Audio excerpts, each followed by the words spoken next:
evening. As always, we are just outside of Boston, Massachusetts, and this is Just a Concerned Citizen with the Massalorian, and we are about to go live with all of you right now. All right, we should be live right now, guys. Good evening. We are going to be discussing two things right off the bat tonight before we do our hellos to everyone. Just to let you guys know what's in store. We're going to talk about the postcard dates, what's going on with the postcards, and we're also going to discuss tonight what exactly is going to happen on June 29th. And Tony is here to give us some more information about that. So with that in mind, let's say hey to some people that are in our chat right now. Start off at the top there. By the way, T, how you doing? I'm doing swell. Just got back from watching Fast X, Fast and Furious number 10. Great movie, by the way. Go see it this weekend. You're going to have a great time. Now, is it true in this that they launch a car into space? Did I see that with rockets, rocket boosters? Was that this one? I saw a bunch of crazy things on Twitter that I didn't see in the movie. So no, okay. I didn't see any car get launched into space. Okay. Just curious. I saw it might've been a meme. Let's say hey to some people. Diana Guest, good evening. Dana Young, what's going on, my girl? Michael One, good evening. Prometheus in the house. Grandpa Barney is here tonight. How you doing, Grandpa? PD Harris, good evening. Good evening. Trevor, Devastator Omega, Manuel, Dr. D, G Immortal, good evening. MC, my brother, what's going on tonight? John Four Leaf Clover, MC, thank you, man. Appreciate you. John Four Leaf Clover says, let's get it. Anya T, good evening. Dr. D, Sufyan's in the house. The CPA, how you doing tonight, Sufyan? I'm echoing really bad. I finally bought some speakers, Mass, and it's probably echoing into my mic. So let me put my headphones on. Okay. I hope it's not my audio. See if that's any better. 8 name Roscoe, good evening. How you doing tonight? Fly Free, Rudy, Andrew Franchese, how you doing, my friend? Kryptonian, Dustard Pollard, LGBM777, IP'd, what's going on, man? Scott Gray, Pat Webster's in the house, Clickety One, Gus Chenoweth, Tally Foreman, Brandy Blevins, good evening. Dubiwa 420, Brent Brew. Dubiwa says no echo here. I think Tony might have just taken care of it. It might have been just on my channel. Okay. Is that better, guys, now that I have these in? Yeah, let us know if that's working better. Dips Patel, what's going on, my friend? Let us know if that's okay. Jerry is checking in from Arizona. What part of Arizona, Jerry? Kirkland, Arizona. How you doing tonight, my friend? And that takes us to the end of the list. All right, T, let's get into this. Let's talk about the postcard dates. What do you want to start off with? Well, I mean, I've just seen, Mass, a lot of concern from both sides, the yes and the no voters. All of us are shareholders together in this, and a lot of people are concerned that they haven't received their postcards yet. So I wanted to go through the court order and explain a couple things, and also show another letter, which was in the discussion that the plaintiff and the defendant in the court were having just before they posted the order, the scheduling order on May 1st. So let me pull that one up first, just to kind of, alleviate everybody's fears about what's going on. Why you haven't received your postcard yet. Your postcard's not late. If you had DRS shares, you probably got your postcards in the first wave, but we'll walk through everything and hopefully it will make sense to everybody after this. Let me do this one screen share first, Mass. Go for it. All right, can you put that up on the big screen? Yes, sir. All right, this, as you can see, was filed on May 1st, and it talks about, they were having some discussion about the scheduling order, and it says, as set forth in the scheduling order, Strategic Claims Services, the notice administrator, will request information from nominees and custodians, that would be your brokers, in order for the postcard notice to be generally provided to beneficial holders, that's us, by May 24th. First of all, I just want that date to sink in, because I've been saying May 22nd. Look, by my calculation, the drop dead date to mail was about May 15th, but you got to allow time for the Postal Service, and depending on where it's being sent from and where you're at, that postal delay could be 2 days, a week, 2 weeks. There's no date that you must receive it by. There is instructions by when it must be sent. So they were estimating that everybody should have it by May 24th. And you can go find this document. It was filed on May 1st. This is not my opinion. This is a filed document in the court. So I've been saying May 22nd. Look, I'm just estimating, saying don't panic, at least until next week. If you haven't got it by next week, then then maybe start asking some questions. But nobody's late right now, and there's not even a date by which you must receive it. There's plenty of other places you can go get the exact same information, like nine different ways that the plaintiff and defendant were ordered to notify people, only one of which was postcards. So there's 8 other ways you can get the exact same information. You only need the postcard if you want to object and you don't have access to a computer. You can find the info on Twitter. You can find it on the plaintiff's website. You can find the info of how to object on AMC's Investor Relations. It's on the SEC Edgar website, May 8th. There's PR website, press releases that were sent out. Many, many, many ways you can get this info. I think people are building too much into the postcards. If you want to object, don't wait till you get your postcard, because you got to have it in till the 31st. You got to have it in by the 31st. If you truly want to object, go get the info now and get your letter ready. If you're waiting for a postcard, you could be waiting to the last minute and you don't have time to adequately prepare. Does that sound fair, Matt? Good point. Yeah. I see a lot of people are a little stressed that they haven't received theirs yet, and I would say definitely have more time. Give the good old USPS a little extra time, right? They're basically down to the Pony Express again at this point. Someone said here, what about if you're in another country? It could be even longer, right? Jay's 22 says, I'm in Australia. My chest mail takes a month to 6 weeks. Good luck with a postcard. I certainly wouldn't be waiting on a postcard in that case, right? Yeah. Go get the info electronically. It's out there. I've posted it 10 times today. I've posted it many other times in the last week. And people are like, oh, I want my postcard. Well, you're just shooting yourself in the foot then. Like I just gave you the info and you said, that's not good enough. I want a postcard. You're only hurting yourself insisting on waiting on a postcard. It's just a notification, one of 9 ways that they sent out notifications ordered by the court. Also, as we'll see in the court document, I just want to be clear. AMC is not sending you postcards. AMC is not dragging their heels on this. They are not sandbagging it. It's all being done by a third party called Settlement Claims Services. Strategic Claims Services here in this first sentence highlighted.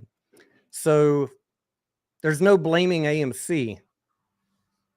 This is a third party that's requesting from your brokers your name, address, and email. And this is what they do. They send out notices, and they got like almost 4 million they got to send out. So, right. Just be patient. Now, has it, someone said in the chat, someone asked, the postcard should, Ellie said, hey, Mass and Tony, by the 24th, right? Somewhere around that, right? You were saying somewhere around there. Yeah. Middle of next week. It depends on the Postal Service. We'll go into what date. Let's go into the document, what date they need to send it by. Okay. So here is all of the docket. I've got the whole thing here, but I want to go down to May 1st. And we can have some fun talking about some of the other recent things that have hit the docket. There's some funny ones. But first, I just kind of want to get this postcard thing knocked out. May 1st. Letter to the Honorable Judge Morgan T. Zern from Counsel for Plaintiffs and Defendants regarding the revised scheduling order. I think this is the one. It's either this one or this one. I'm not going to click on it again because every time I click on it, it costs me $4. I already have it open in another tab, but you guys can go find this on May 1st and pay your $4. Here is the actual document, and I'm on page... what happened to all my highlights? All my highlights disappeared. This is the document. You can see here, filed May 1st, right at the top. Do I need to make it bigger? If you can just increase it maybe like to 125 or 130. There you go. That looks better. May 1st. This is when it was filed. Let's go down to, I think it's about page 9, and we'll go through some other stuff after we get the postcard thing talked about, because I think it's really interesting. You guys are going to want to hear the 10 things that the judge is going to be able to decide on June 29th and 30th. As I was reading those today, I was like, wow, even I forgot that she could do that on June 29th and 30th. So let's start on...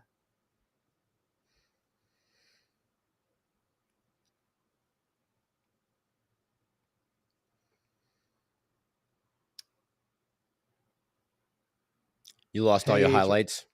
Yeah, I lost all my highlights.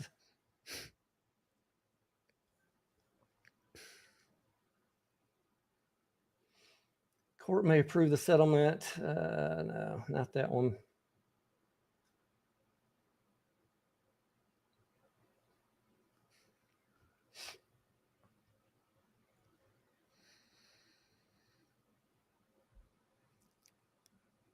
All right. Here is all the different ways that the notifications were sent out. Let's just do that first, and then we'll get into the dates. Filing with the SEC, an 8K. That was done by AMC on May 8th. Number 2, publication on AMC's investor relations website. That was done also on May 6th. Publication over the PR Newswire. I haven't checked, but I'm sure it was all over the press releases. Posting on AMC's Twitter account. That was also done on May 6th. Publication on the lead counsel's respective websites. So you can go find the same info that's on the postcard on either of the counsel's websites. And the process for strategic claims to send a postcard to record record and beneficial owners as set forth in paragraph 15 is the 6th way. So there were 6 different ways that notices were sent out. And the last one's still in progress, the postcards. Let's talk about dates. Item 12, page 7. Remember, May 1st was the notice date. Not later than 5 days after the date of entry of this order, such date that is 5 business days after the date entry of this order, the notice date. The notice date was May 1st. 5 business days after that, within 5 business days after that, not later than 5 business days after that, the company shall file a SEC report. We already did that. Post our PR, Newswire, Twitter, yada, yada, yada. We already talked about that. No, paragraph. Just so you know, that would put us at Monday the 8th if you do 5 business days. Okay. 5 business days would be Monday, May 8th. Right? Yep. So the last one, talking about the postcards.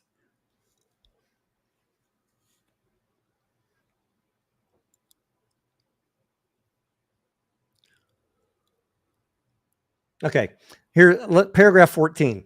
No later than the notice date, May 1st, the notice administrator, that is Strategic Claims Company, no later than the notice date, the notice administrator shall mail a postcard to all record holders of AMC common stock and request that within 5 business days of such request, May 8th, any record holders of common stock who are nominees or custodians for beneficial holders. What does that mean? When you are registered at DRS, guys, you're either in your name or, for the vast majority of us, the shares are in a broker's name. and the rest of us are beneficial holders. So for those who are beneficial holders, for those brokers, within 5 days of May 1st, 5 business days, they must provide either a physical address or email for all beneficial owners, us, to which the postcard notice can be sent. Okay. Does that make sense so far, Mass? Yes. I'm following So you. on May 1st, they had to notify everybody. And that's why DRS people got, their postcards got sent out right away. And then the brokers got notified. They had 5 days, business days, to send all of our list of names and addresses back to Strategic Services by May 8th. Then, within 5 days of receiving those physical address or emails, the notice administrator will mail a postcard. Mass, can you calculate 5 business days from May 8th? Sure. Would be 8th, would put us at 1, 2, 3, 4. Would be Monday the 15th. Right. So that's what I've been saying is Monday, May 15th, as far as I can calculate from reading plain English here, it was the deadline for postcards to be postmarked. Okay. It doesn't say by Monday, May 15th. It says within 5 business days of receiving the addresses. So what if they got it late, right? What if they got it on May 9th? What if they got it from May 10th because the broker was late? It just says after they have your address, they have 5 days to get your postcard out. Correct. So let's just say roughly around May 15th.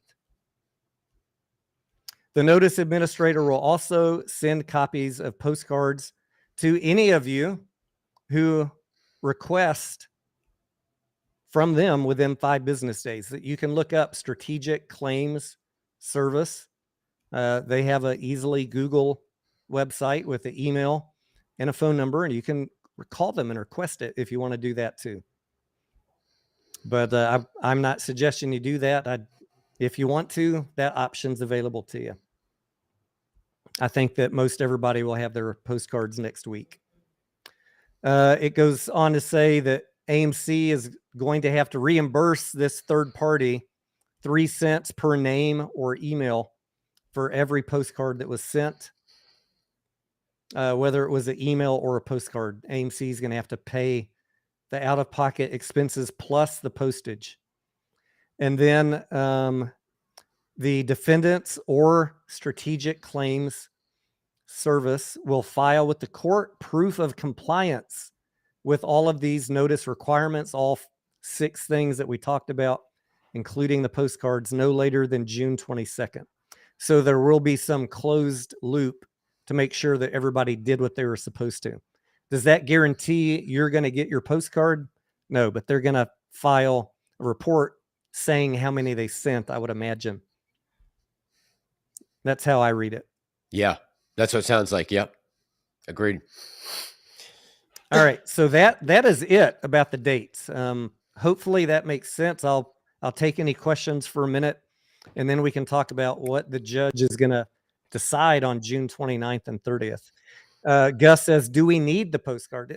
You don't need the postcard. The postcard is one of many ways that people are trying to notify you that there's an upcoming settlement hearing on June 29th and 30th. If you're on Twitter or listening to this channel, you already know that. It doesn't entitle you to any special privileges. You're going to get the payout, the settlement, either way, whether you got your postcard or not, as long as you're a legit holder of shares. And I say, what do I mean by legit? I mean, there are some people I've talked to in Europe that have contract for difference accounts. They're not holding real shares. They're holding derivatives. So you need to ask your broker, do I have a real share? Am I going to get this settlement? That's a question to ask your broker. The postcard, all it has on it is instructions of how to file an objection. And there's many other ways you can get that today electronically. And instructions and notice of the hearing on June 29th. That's essentially it. That's why I think people are being a little bit loco about the postcards. Like there's no special privileges from getting a postcard, but it is an attempt to reach out to anybody who's not paying attention electronically or in social media. And so that is the Yeah. purpose of the postcards. It's a fail safe. And hopefully everybody gets them. Look, if you haven't got them by end of next week, I would like to know about it. If you do start getting them the next week, drop me a note too. Especially if you're in the US. For overseas, I would say maybe you would need a little more time. But for those of you inside the continental United States, definitely by middle of next week, you should have something. Billy87 says, "Hey, Mass and Tony, does the letter of objection have to be received by the court by 5/31 or just get it postmarked by that day? Thanks, guys." That is a good question. I Good don't want to question. tell you the wrong thing. So let's see what it Is says it in the here. document? Okay. Yeah, it's right here. It says, unless that person has served written statement in support or objection by email, so you can email, by hand, by first class U.S. mail, or by express service at the following address such that it is received no later than May 31st.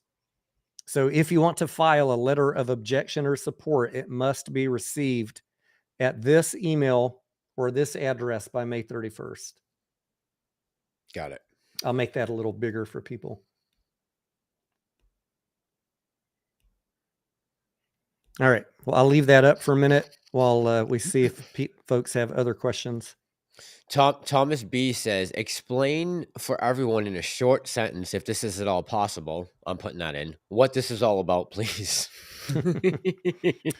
Thomas B. Allegheny was not happy with the way APE was handled and the way that the vote went, so they filed a lawsuit. And they thought they had a case, but then they realized that they didn't. So rather than fight it out, waste a bunch more money on legal fees, and then let the judge decide who was right months and months later. And Allegheny also said they realized that AMC has true financial distress and that getting this over with sooner rather than later is to every shareholder's benefit. That was in their brief. And a settlement was agreed to by both parties. And that is the direction that the lawsuit is headed right now, for a decision on the settlement agreement at the end of June. And that date is the 29th or 30th, correct? 29th and 30th, yeah, if they need 2 Okay. days. Okay. And the settlement proposed is for any AMC shares that you own after the split, you'll get 1 additional share as a payout for every 7.5 that you hold. After the split. After the split, assuming the judge doesn't modify the settlement somehow. Okay. And what is a possibility? You said earlier when we were discussing this that there was a possibility, something you even forgot about, that possibly could happen on that date. And what was that? You want to go through that now? Sure. Yeah. The 10 things that the judge is going to decide on June 29th. Let's scroll back up. Same document from May 1st. Scroll back up to page 4, paragraph 6. At the hearing on June 29th and 30th, the judge will decide, among other things, item number 1, whether to certify the class. Right? We don't know if we're really this is a class action suit. The judge hasn't certified that yet. So that's going to be the first thing for settlement purposes. Is this truly a class action? Okay, so that has not been determined yet, correct? Nope. Okay. Item number 2, determine whether the plaintiff and counsel have adequately represented the settlement class. That is us. Have they done a good job advocating for us? And whether they should be appointed finally as our representatives. So that's still up in the air. The judge will probably decide that. I would guess those first 2 things would be decided earlier, but I don't know how the order of events is going to go. Right. Item number 3, determine whether the proposed settlement should be approved as fair, reasonable, and adequate to the settlement class, which is holders of AMC, not APE. Item number 4, determine whether the action should be dismissed with prejudice. I have seen some people saying on Twitter, this thing's just going to be dismissed. And I was like thinking to myself, nah, it's probably not going to be dismissed. They got a settlement. But I mean, it says right here, Mass, that she could just dismiss the whole damn thing. Right. That's still on the table. That's still on the table. It's right here. Yep. I didn't realize that either. Item number 5, determine whether the order and final judgment approving the settlement should be entered and the status quo lifted. So item number 5 is the opposite of number 4. She's either going to dismiss it or she's going to approve the settlement. Right? Yeah. Yep. Item number 6, determine whether and in what amount any fees should be paid to the plaintiff's attorneys by AMC. Now, they stand to make up to $20 million in fees. The judge gets to decide how much they get paid, and you guys can also object to their payment. You can send in a letter right now saying this was a boondoggle, it was a kindergarten lawsuit, they never had a chance to win, don't pay these clowns a dime. You can do that. That could be your objection. Item number 7, determine whether and in what amount any incentive awards should be paid to class counsel. Now, there are several plaintiffs in this case, Mr. Franchi, Mr. Munoz, I think, and Allegheny. They also are getting an extra bonus payment of $5,000 for their time and trouble of bringing this case and having to be attacked on social media. So the judge is, I mean, that's how it was written. The judge is going to determine whether they should get that and in what amount. But they proposed $5,000. Okay. Number 8, hear and rule on any objections, your objections to the settlement or to the plaintiff's attorney fees, including the $5,000 bonus payment. And item number 9, consider any other matters that may be properly brought to the court. So those are the 9 things. Any of those jump out at you, Mass? Anybody got questions? So Anya brought up a good point, and I think this is probably on a lot of people's minds that aren't up to date with all the info. She says, I think you only need to send in a response if you're objecting to something. Don't quote me. Correct. You only have to send this in if you have an objection. If you do not, I know there's been some speculation that maybe these postcards would bring about a share county. I don't know. We kind of discussed that a little bit? Well, I mean, I think that's why people are so harping on the postcard thing so much. But I mean, there's been motions.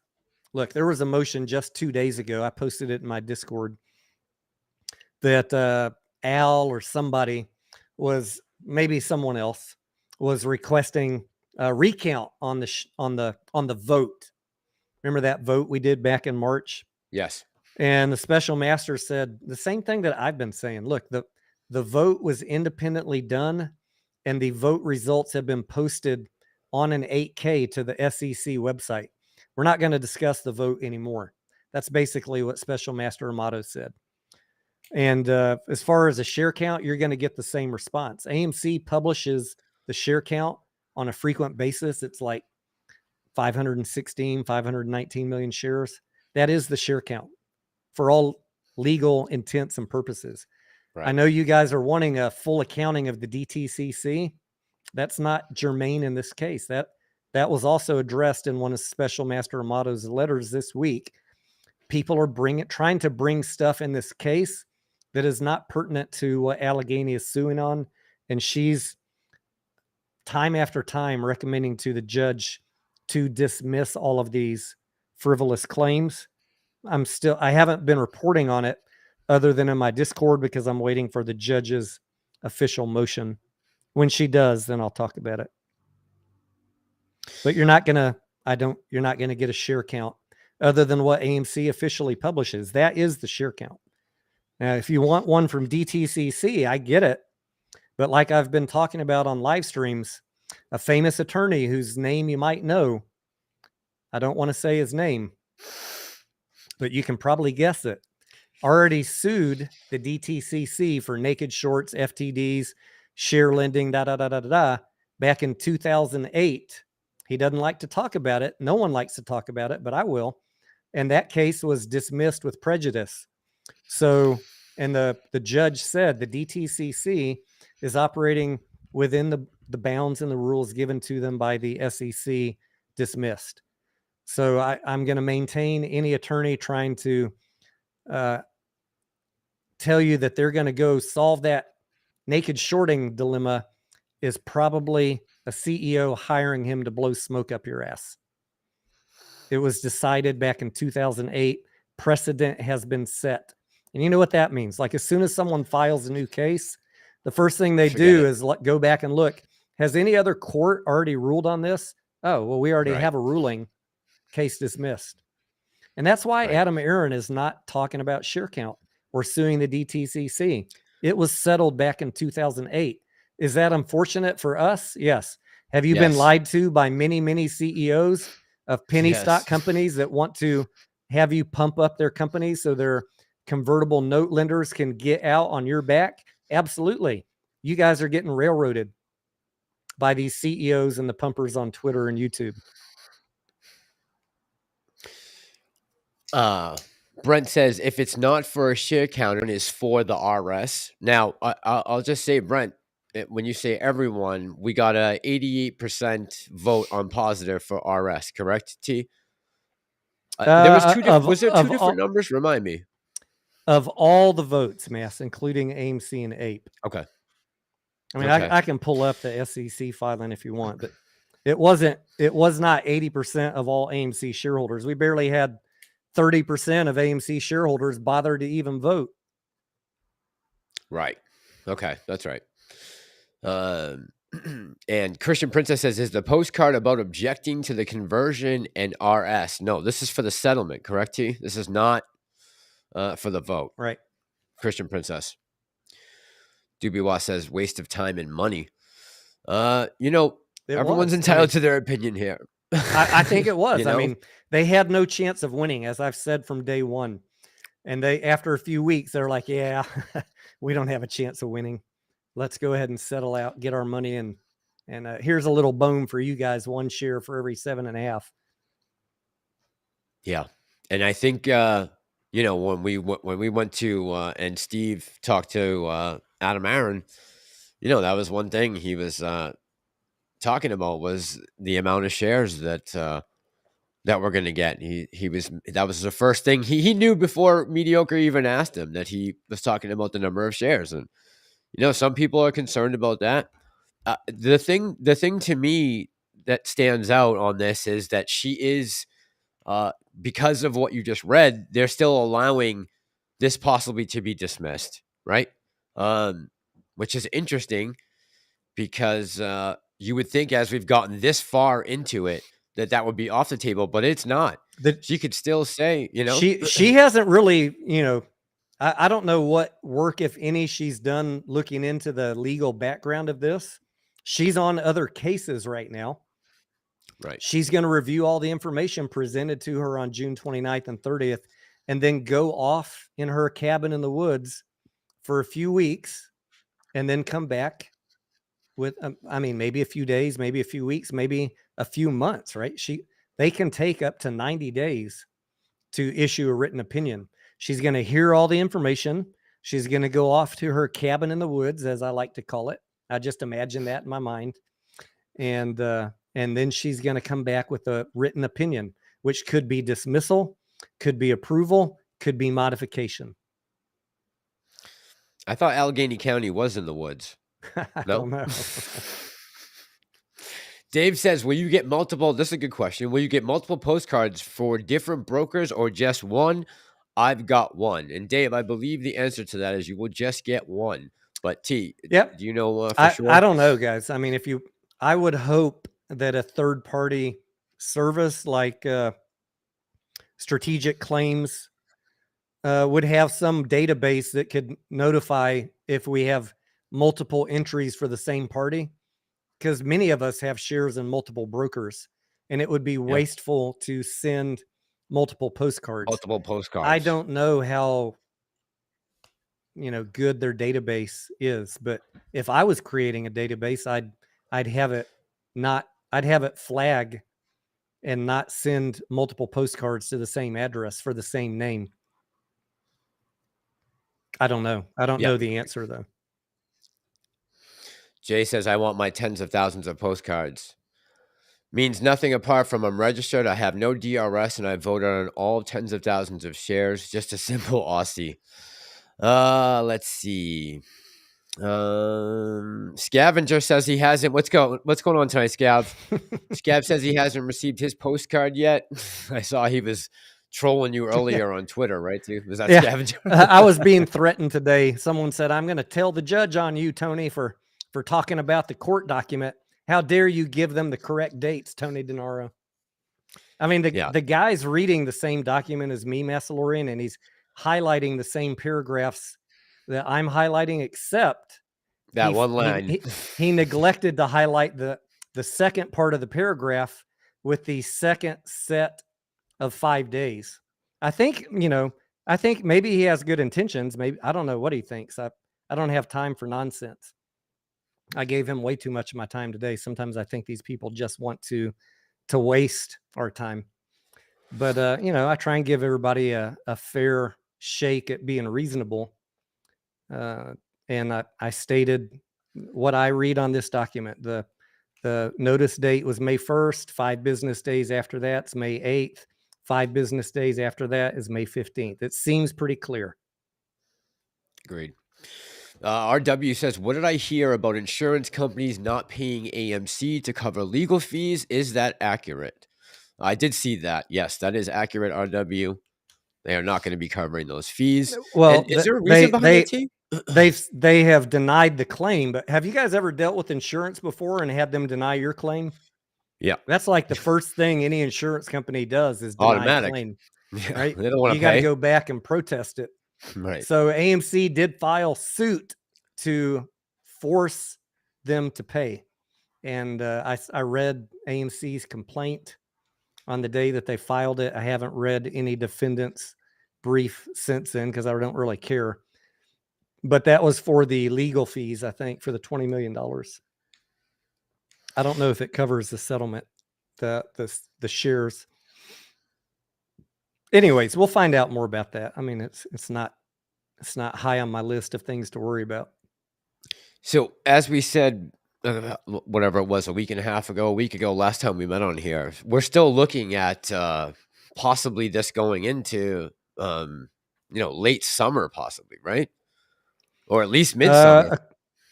According to what Chance the lawyer told me, and also looking at other cases recently in the Delaware court, they typically have up to 90 days to issue a written opinion. I saw one recent case that the judge took 110 days to issue the opinion.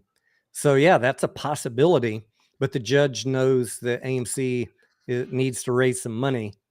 So I'm hoping, this is just my hope, I can't tell you what date we're going to get a judge's written opinion, but I'm hoping it's sometime in July. Okay. And the judge is aware that AMC needs to raise money, but she probably is also aware that they do have enough, what they have for cash right now, right? That they do have some money. I mean, they're not completely broke, so she knows that, right? I mean, I think he said, he said we're good till at least the end of the year. So if there's any way she's gotten a hold of that information, I'm sure that's weighing on her mind as well. Let's see. Gorilla Gardener says, yo, Tony and Massalorian, hope y'all doing well. You too, my friend. Hope you're well. Everything's going okay over here. Just, I think a lot of us want to get to the end of this at some point. But, we're going to let things play out, I guess, and we'll continue to cover it and follow it as long as there's news. T, when was the last time I saw the last video you did was a Mullen video, right? You dropped I mean, there's for AMC right now, of course, I'm talking with the Discord every day about it. There's not much else to talk about on AMC until we get this settlement out of the way. We know that Q2 is probably going to be good. I'm watching the box office numbers really close to see if we can get a positive quarter this year, positive earnings per share. But other than that, I think that the big institutions that are driving the price every day, they're mostly on hold because of the legal uncertainty, and we're still 6 weeks away. So what I told my Discord folks and Mediocre Trader and Steven and a bunch of other people a week ago is when it was at $6 that I expected it by Wednesday of this week to be below $5, and we hit that by Tuesday. Yep. So that's and I expected Ape to go up, but mostly that they were going to trade in this range unless we got some fantastic box office news that starts getting people excited. So as we get closer to the court date, you might see some jockeying around on price. And as we get closer to earnings being announced, especially as Q2 ends up in June, and if we really think it's going to be a positive quarter, you could see some price movement up on both. But other than that, I mean, there's not much else to talk about. All these other jokers can put out 10 videos a day, but it's just a bunch of mental masturbation. It's just clickbait. I mean, what are you going to solve? The instructions are there. If you want to object. If not, just relax. It's going to be resolved in 6 weeks. Yeah, I think anyone that's counting on the postcards or any of this to bring about a share count, I just think you can forget about that. Unfortunately, as much as we'd like one, this is not how we're going to get about it. And we're probably not going to ever really get an accurate share count of what's out there right now, just because, I was watching, listening to the FBI whistleblowers earlier today, go in front of Congress. And I was thinking to myself, you know what? You look at what the FBI put all these guys through in order to come forward. And do you think it would be any different with someone trying to blow the whistle on one of these major funds? Or everyone's going to be prosecuted. And you can see now that whistleblowers, maybe back in the day, they would be someone you'd buy a beer. After watching this display in front of Congress today, I'm like, any whistleblower that was thinking about coming forward, forget about it. We're not going to get them now. When they see the persecution that's going on with our own, intelligence agencies, you throw that out the window. I think it's just there's too much risk involved. When I was really surprised at how far the FBI pushed us, but I don't want to get off track with that. Dean Cacciaroni says, I hope I'm pronouncing that right. If not, I apologize. Says, why, Tony, is AMC a better play than GME? I think they're You both. can start with that. I can elaborate. I'm not saying one's better than the other. I don't invest in one stock. I don't recommend that you just invest in one stock. In fact, I often say you should have a broad portfolio of mostly profitable companies with a long history of profits. That's not AMC and that's not GME. And then if you want to gamble on some speculative plays, then with a portion of your portfolio, then you should understand what's going on with those companies and make that decision on your own. GME just had their first profitable quarter in a while. Their sales are mostly flat. They've got to show a few back-to-back quarters. They've got no debt. They've got plenty of cash in the bank. If they can have multiple back-to-back profitable quarters, that's going to be a great play. AMC, on the other hand, has little cash and a lot of debt, but they have hugely growing revenue and expected to be back to profitability, hopefully in 2024. That's going to depend on Hollywood's movies and people's willingness to go see them. So we'll have to stay tuned. Yeah. And speaking of which, I was just looking at an article earlier that, we talked a lot in the last couple of months about some of the failures from the box office, especially from the Disney side with some of the Marvel films. And, Guardians of the Galaxy finally it got legs for a Marvel movie, which is really exciting. We already cost $500 million for Guardians of the Galaxy. And as far as the second week, we only dropped, which was normally, historically, the Marvel films have done about a 70 to 75% drop. Guardians of the Galaxy held strong with just around 50% drop from week one. which is positive. That's excellent, I think, for us. We got Super Mario. I heard the Mission Impossible trailer just dropped. Have you seen it, T? I haven't seen it Yes, yet. I saw it in the Oh, you theater did? today. It looks fantastic. I Does haven't it? seen it online. Okay. I was thinking I might hold it for a live stream, and maybe we can watch it on a live stream. Volstoy King says, you'll get a go ahead. copyright claim. Don't do that. Oh yeah, that's true. I tried playing a trailer once. Yeah, that's right. That's right. They do grab no you. one has the rights to the trailer that except the movie company, so you can't monetize off of that. Correct. Someone said, "Why is Cinemark's price so much higher than AMC?"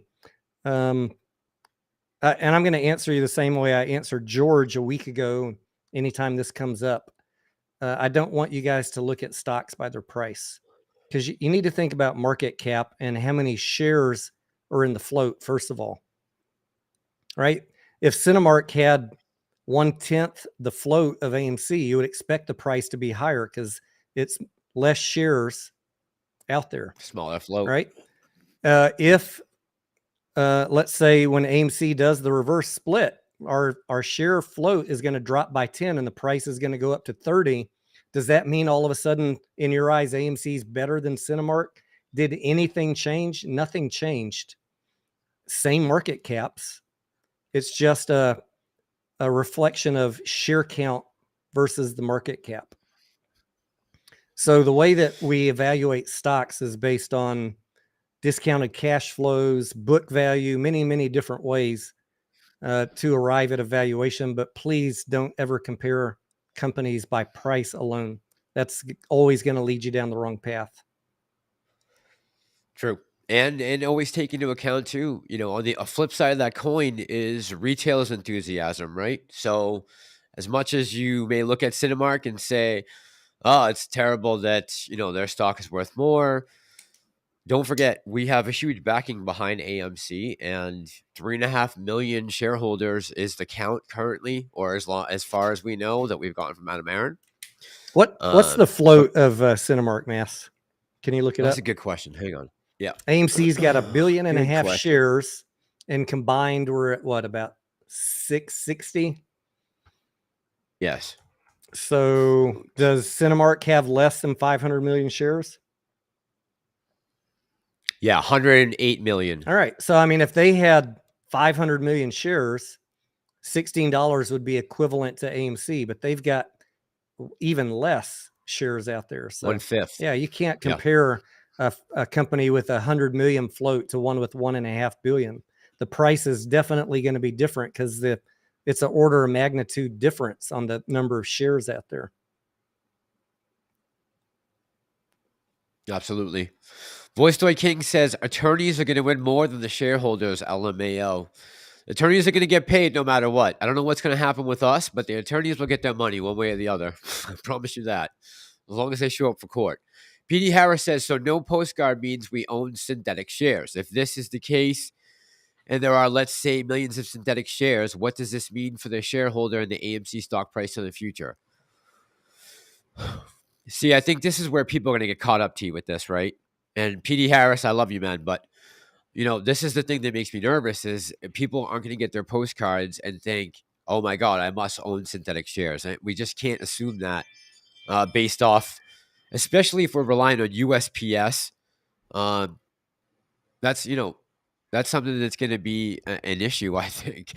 We're talking about postcards here. I just can't believe there wasn't a more cost-effective technological advance we could have used to have gotten this done. I understand there were other safeguards in place, right? They sent some other ways, but not everybody might have access to electronics. It's like a fail safe, right? Right. That's what I meant. Not safeguard, fail safe. Thank you. Christian Princess says, love how everyone else makes money except retail. Right on, Christian Princess. Yep. Lorne, good evening. How you doing tonight? One Speed Go says 1 postcard per account, not share, correct? Yes, that is correct. You will not get 1 per share. Either God, 1 per account or 1 per person. Broker. Like if you have multiple accounts, I don't know if you're going to get 3 postcards or just 1. I don't know that. Let me know next week if you get more than 1. I've never had to track. I've been in a lot of settlements. I've never tracked it to this level of detail. I've never gotten Seriously. multiple postcards, but I don't typically hold the same stock in multiple accounts either. Like there's a lot of different things here from the normal way I've invested over the last 30 years. Right. And this play continues to evolve. And that's, I think, what it's so telling on as far as why we are where we are right now. Again, this is a few people who filed this suit, and there are other people who are jumping on board. And I have no issues with anyone doing what they're doing right now. If you are against this and you want to send a postcard in, by all means, go ahead. Yeah, same here. You know, I've posted the instructions on how to protest like at least 10 times today, maybe maybe 5, but many times. Like I don't care what you do. I just want to make sure you have the correct information and that you're not in angst over the date because of some emotional clickbaiter telling you that you should have already had it by now. now, T, let me just follow up real quick on something I asked earlier, or maybe I didn't ask. But what is the objection that was? I know the gentleman that lives near me sent in something, and it just got sent back as an objection. What was that final determination for? Do you know exactly? Sent in a bunch, Mass. He he asked for access to all the discovery documents. Right. Okay. And That's what it was. he asked for Citibank to be brought into the case. He asked to depose a bunch of people. What else did he ask? He asked for a bunch of stuff, pretty much all of which the special master has said, Judge, I'm recommending no on all of these. First of all, because he hasn't even properly filed to become an intervener in the case. Second of all, because which is an issue. Yeah, I mean, you'd think you'd file a proper intervention and provide your proof of ownership, but every letter started off with saying he's not even an intervener yet. So that's one thing. But secondly, for each of the things that he's asked, they have said this is not germane to this case. And the one thing that they're still kind of debating on is, should these people that are asking for all the discovery be provided the discovery? And that's still kind of an open issue. Everybody's kind of, the plaintiff, the defendants, Antara, everybody's filed their letters saying, look, we don't really think that they should have access to it because there's a lot of confidential information. And these are known malcontents within the retail investing community who've said that their main objective is to expose a bunch of stuff. So we don't trust them. They're not even represented by counsel, which is why we don't trust them either. This is not me saying I don't trust them. This is the attorneys for all these attorneys. Yeah. Yep. So they're saying, okay, so all of that aside, if you do decide to give them access, make it at a controlled location and make them sign a document saying they understand the penalties if they disclose the info. And also they have to swear that they, under penalty of SEC prosecution, will not trade AMC or APE till this is all over with. So that's kind of where we're at, and we're waiting on the judge to decide. Someone asked in the chat if the institutions are any institutions still holding AMC. Yes, there are many institutions out there holding AMC. Many, actually. I just saw an article from Barron's from last week that was talking about. Oh, let me see if I can pull it back up again. I closed it right before we came on just because I wanted to close everything. No, if you can't find it, I can pull up Fintel and see. But yeah, I mean, I think we own the float, and whatever's shorted that extra float is owned by the institutions. If you add it all up, it's 100 million or so owned by institutions. Yeah, somewhere around 100 million, right? Lorne says, let's see. Wait a minute. Hold on. Megan just tweeted something about Biden putting a freeze on banks. Lorne says, can y'all make the Antara puts make sense to me? Seem like they'd want AMC to move up because APE will be worth more upon conversion, or am I missing something? All right, so we talked about this a little bit, T. What was your thought on this? Because I I think you're dead on. Yeah. So what people have been asking me that occasionally over the last week. And look, Antara thought they'd be out of this deal in March, right? Or was it April? When did we have the vote, Mass? We had it in April, I believe. Yes. Or whenever the vote was, they thought they were going to be out of it by then. Now they're having to finagle holding 250 million shares till the end of June. So they've been selling some shares since February. They've been selling. They're down to 151 million shares, I think, by the last count. But that's still a substantial amount of money on the line. And Antara is a trading firm. They're going to A, try and make money, and B, try and hedge what they're holding, whatever way they think they can make it. So I'm not trying to decode Antara's moves other than thinking they're trying to figure out what's going to happen and make the most money they can off of this play. The main thing that I'm worried about is I want to know when they're dumping all their ape, because that's going to affect the price of ape. Everything else is just noise to me. Decoding all their swaps and puts and calls. I'm not wasting a bunch of my time trying to decode all that. As far as I'm concerned, they're trying to make money or they're trying to hedge. That's what I've been telling people. Yeah, and we got now this timeline keeps getting extended out and out further and further. So they're going to continue to make moves just like all of us should be doing. Not necessarily with AMC, but you should be looking at your portfolio in general and reacting to what the market is doing if so necessary. I think everyone should be doing that just as they are.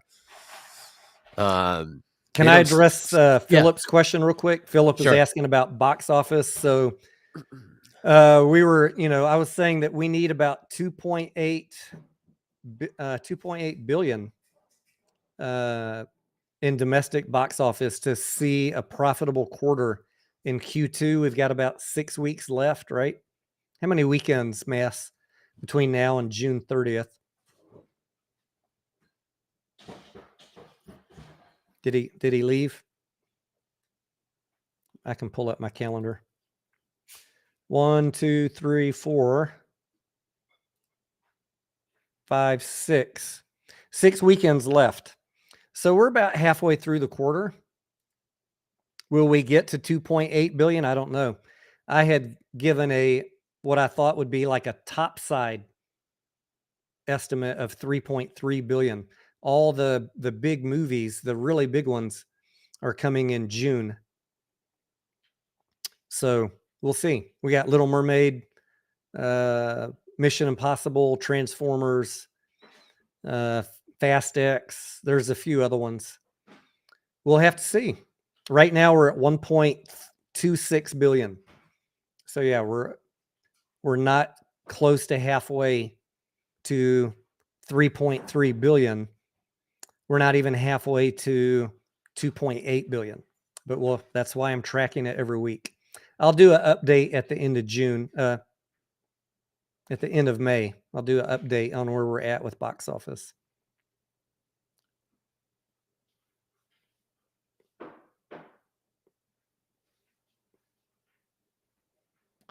Brent Drew, thank you for him.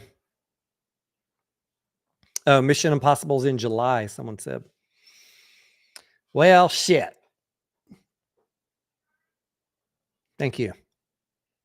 Looking for my lighter.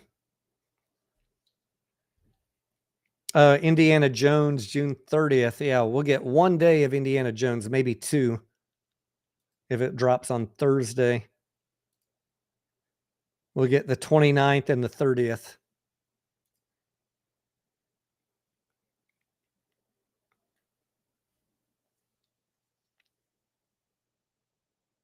Mass said he'd be right back.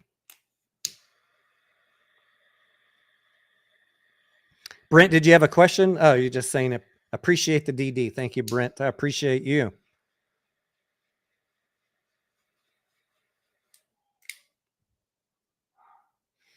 Doug says he likes Palantir right now. He's up big on that one. Congrats, Doug. Palantir's on my list of stocks that I want to do some updated coverage on, hopefully in the next week or two. Yeah, what have I had? I've been looking at a bunch of different ones. Not all of them meet the criteria to justify the time to make a video. If it's just some side project, I'll just post it in the Discord. Sorry, T. I had to run to the bathroom real quick. I just want to pop in. Beverly put up a comment saying, our brokers hold our fake shares in their name. They are the problem. I never knew way back when I transferred to Fidelity and let Robinhood off the hook, those crooks. Yeah, I guess there's been a lot of speculation about that, T. I don't know if I think we discussed it here before, but we could talk about it again for a minute. But as far as the transfers to Fidelity, now when I realized what was going on and that Fidelity, see, I never knew about, oh God, it's going to escape me now, how we go direct to the market.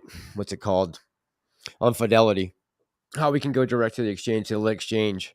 A directed order to the lit exchange. Yeah. But what is it called though? It's called something on Fidelity. As far as the Robinhood thing was going, and everyone transferred over their shares.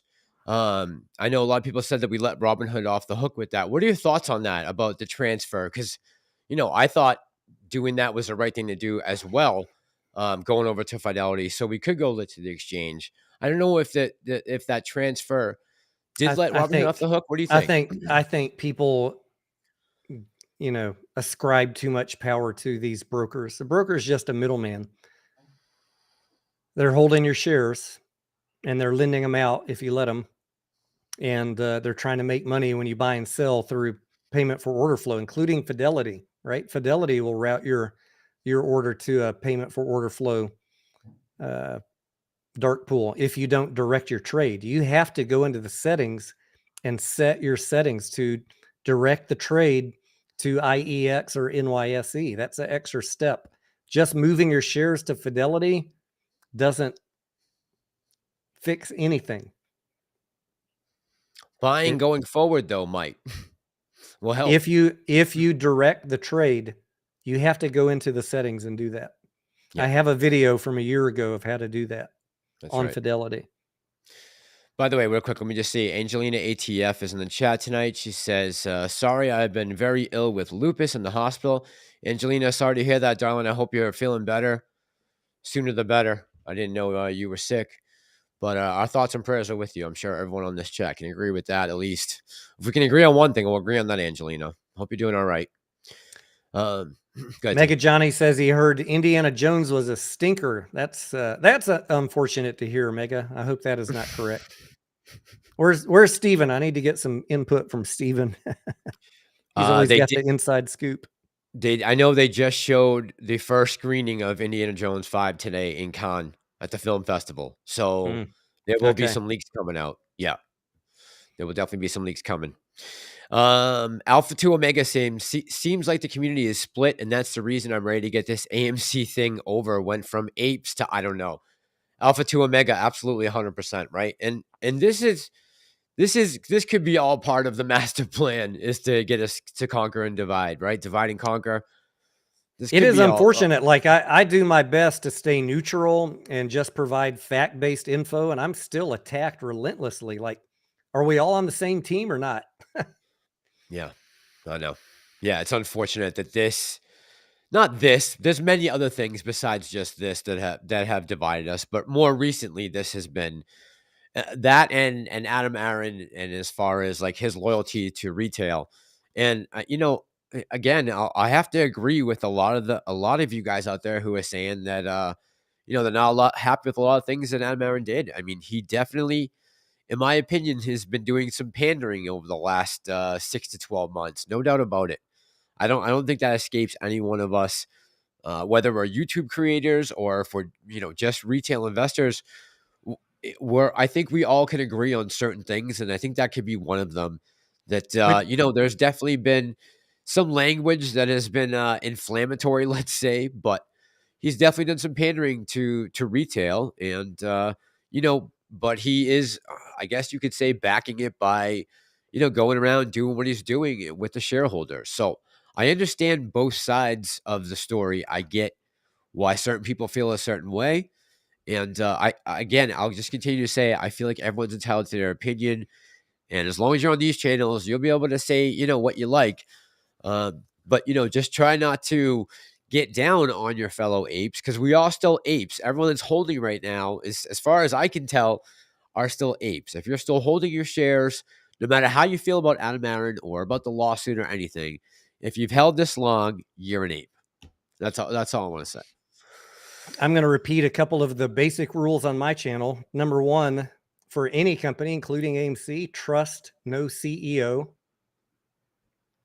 Number two, do not waste your time trying to decode tweets. Have some emotional intelligence about your investment. Read between the lines, which is why Mass and I neither put out videos trying to decode tweets or ascribe some hidden meaning to what they're saying. I take it for what he says what he says, and many CEOs do this, including like the Hellbiz guy, Palella, whatever the fuck his name is. These guys pander to retail, and you got to be smart enough to read between the lines and not get roped in with that bullshit. And again, that's not to say that there isn't fuckery going on, because absolutely that there is. And there's just a lot of people to blame for this. And Adam Aaron is just a small part of that equation.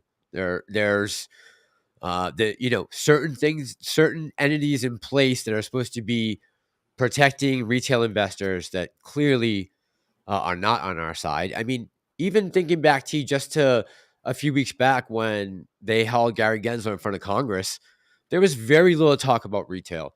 It was really focused on what Bitcoin and Ethereum are, whether they're commodities. There was a lot of talk, but there wasn't a lot about protecting the retail investor. And that's something that should have been brought up, I think, more.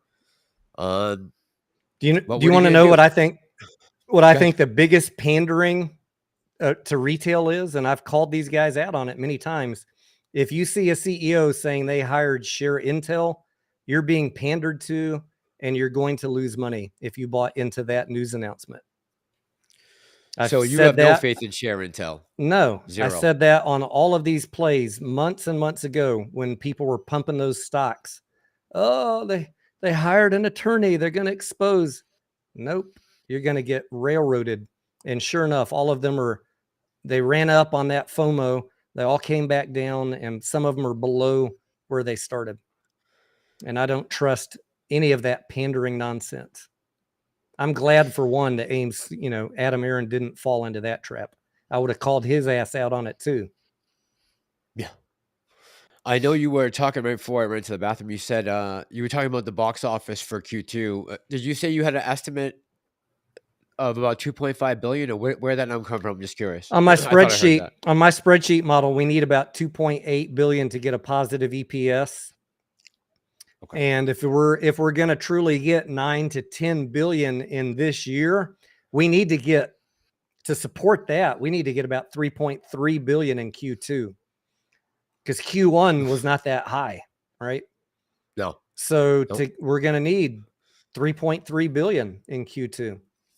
And, we're only at 1.26 right now. That's a big number to close in 6 weeks. $2 billion more domestic box office.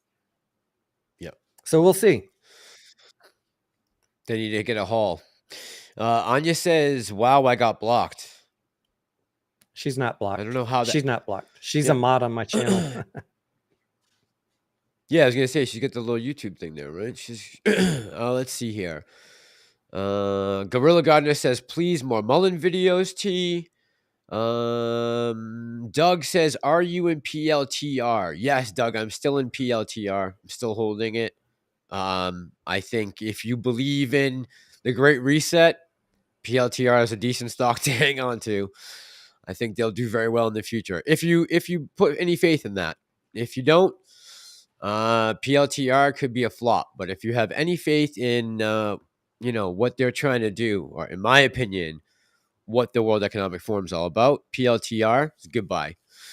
Let's see. Robert says, what about popcorn? Good point. By the way, did you see my tweet the other day, T? No. The popcorn?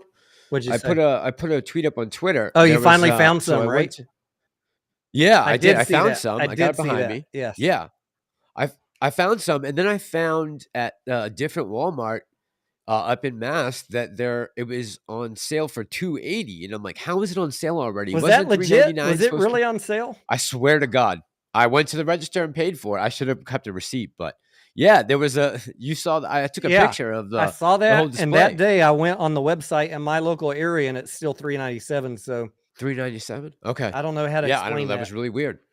Yeah, yeah, that was really weird. Okay, I just want to see if anyone else ran into that. So no one else has seen that price. All right, that's good. I wanted to make sure because that's a lot of money coming off the top if it's already on sale. But to answer the question that someone asked about popcorn, we're estimating that the profit margin for a retail box of popcorn is about $1 per box.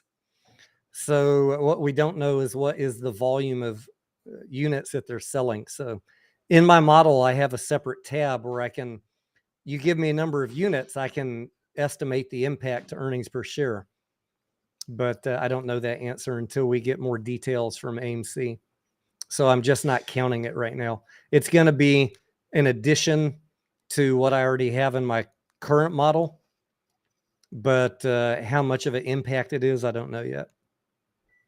By the way, did we ever get a rollout number of an estimate of how many units were being produced in this first wave here that went out to the no, right? If we Okay. did, I could estimate the impact to earnings per share. Right. Got it. Okay, let's see here. Philip, how you doing tonight? Got Philip in the chat. Funny676 says, if there are synthetic shares, say double or triple or what have you, how would AMC be okay with awarding 1 per 7 if they have to pay that on any more than the official share count? It's a good point, Funny.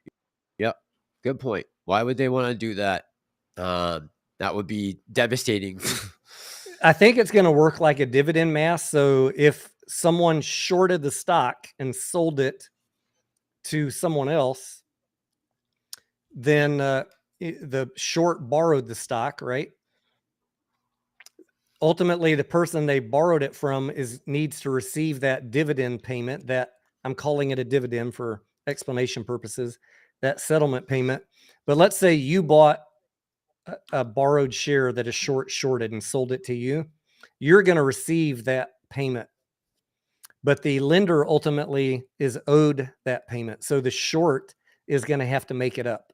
That's how I'm seeing it play out. That makes sense. By the way, if someone's whatever's getting deleted here, just so you know, that's not coming from me or Tony. So if there's any censorship on, I would hope not, especially if it's guys. Let's see. I have a bot that deletes some things if it's bad words or okay. all emojis. Yeah, this is two live streams in a row now that we have a good sound system. So it figures this would happen, and at this time, unbelievable. Philip is asking, can we get $2 billion of additional revenue by the end of June? Let's see. I've got can you put the screen share back on, Mass? Gotcha. Yeah. Let's see what else is coming up. We got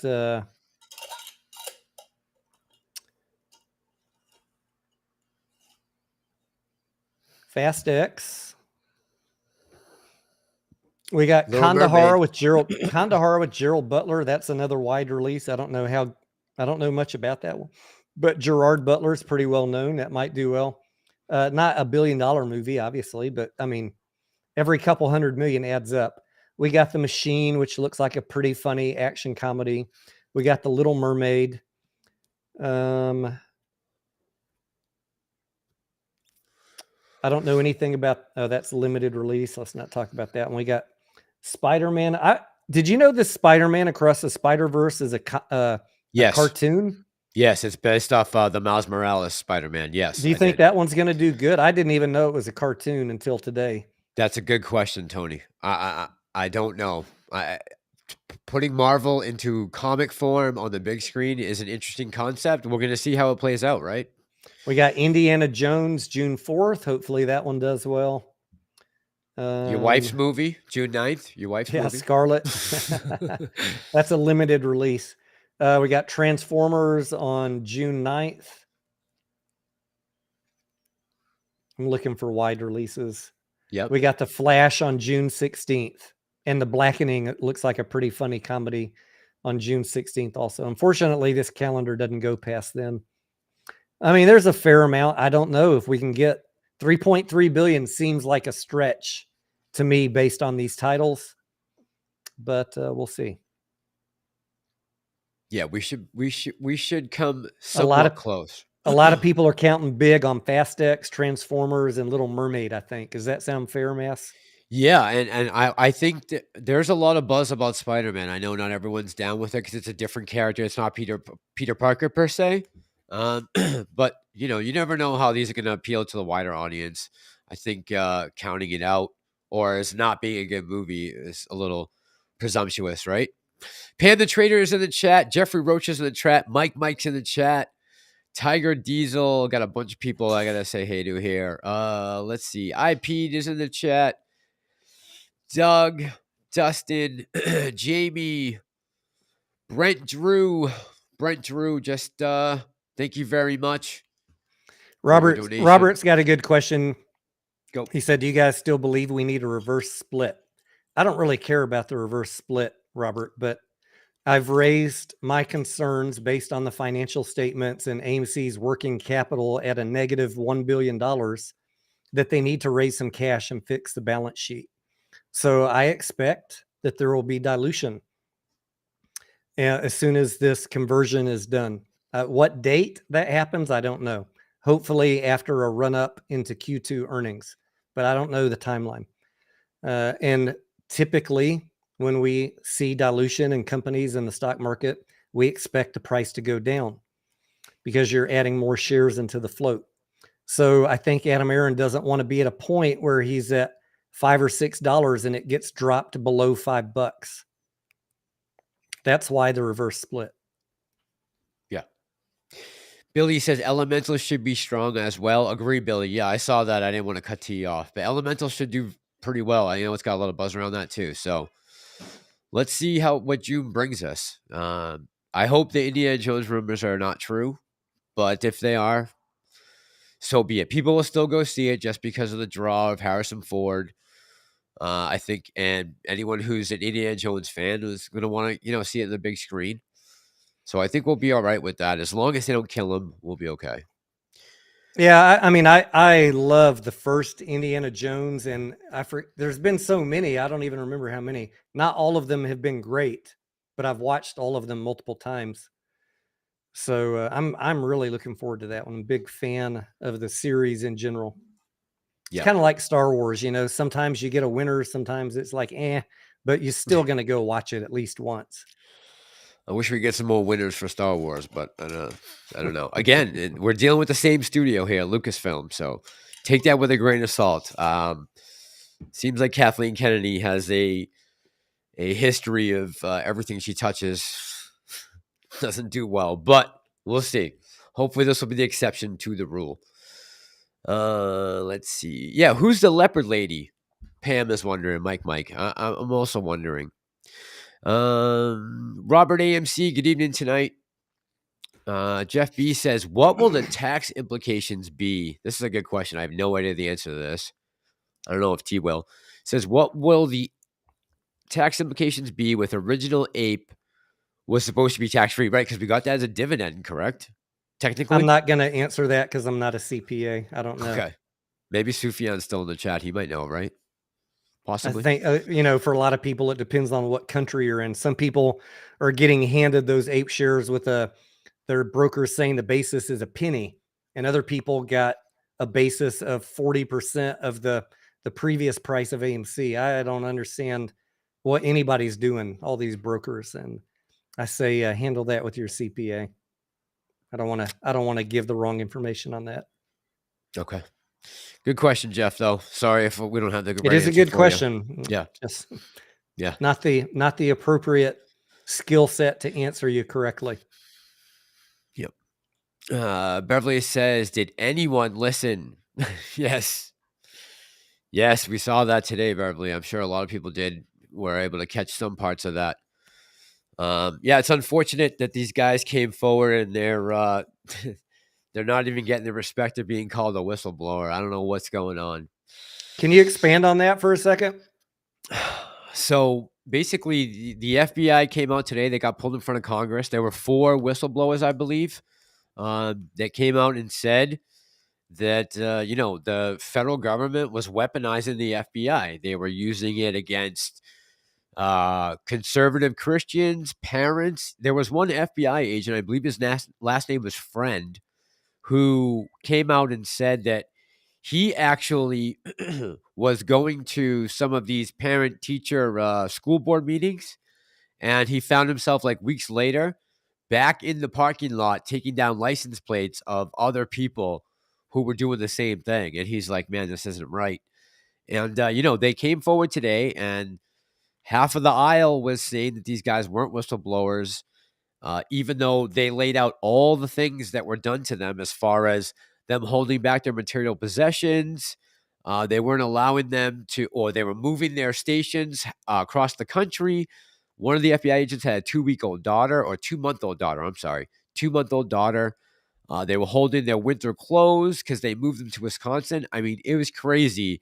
This was congressional testimony or what? This is today. Yep, congressional testimony. I need to go back and watch that. I had a busy day, so watching movies. It was constant. It was on all day today. I was pulling clips and listening to it in the background. It's just really sad. Unbelievable. Yeah, it's really sad. Yeah, it's really sad. It's really sad. And the people who are saying that these guys aren't heroes. I mean, one of the guys said, I put my whole career and my dream job, I threw out the window because my oath is to the Constitution, not the FBI. And that's the bottom line with all of this, right? That's the oath they take. It is not to Christopher Wray. It is to the Constitution. So shout out to those guys. In my eyes, they're true heroes.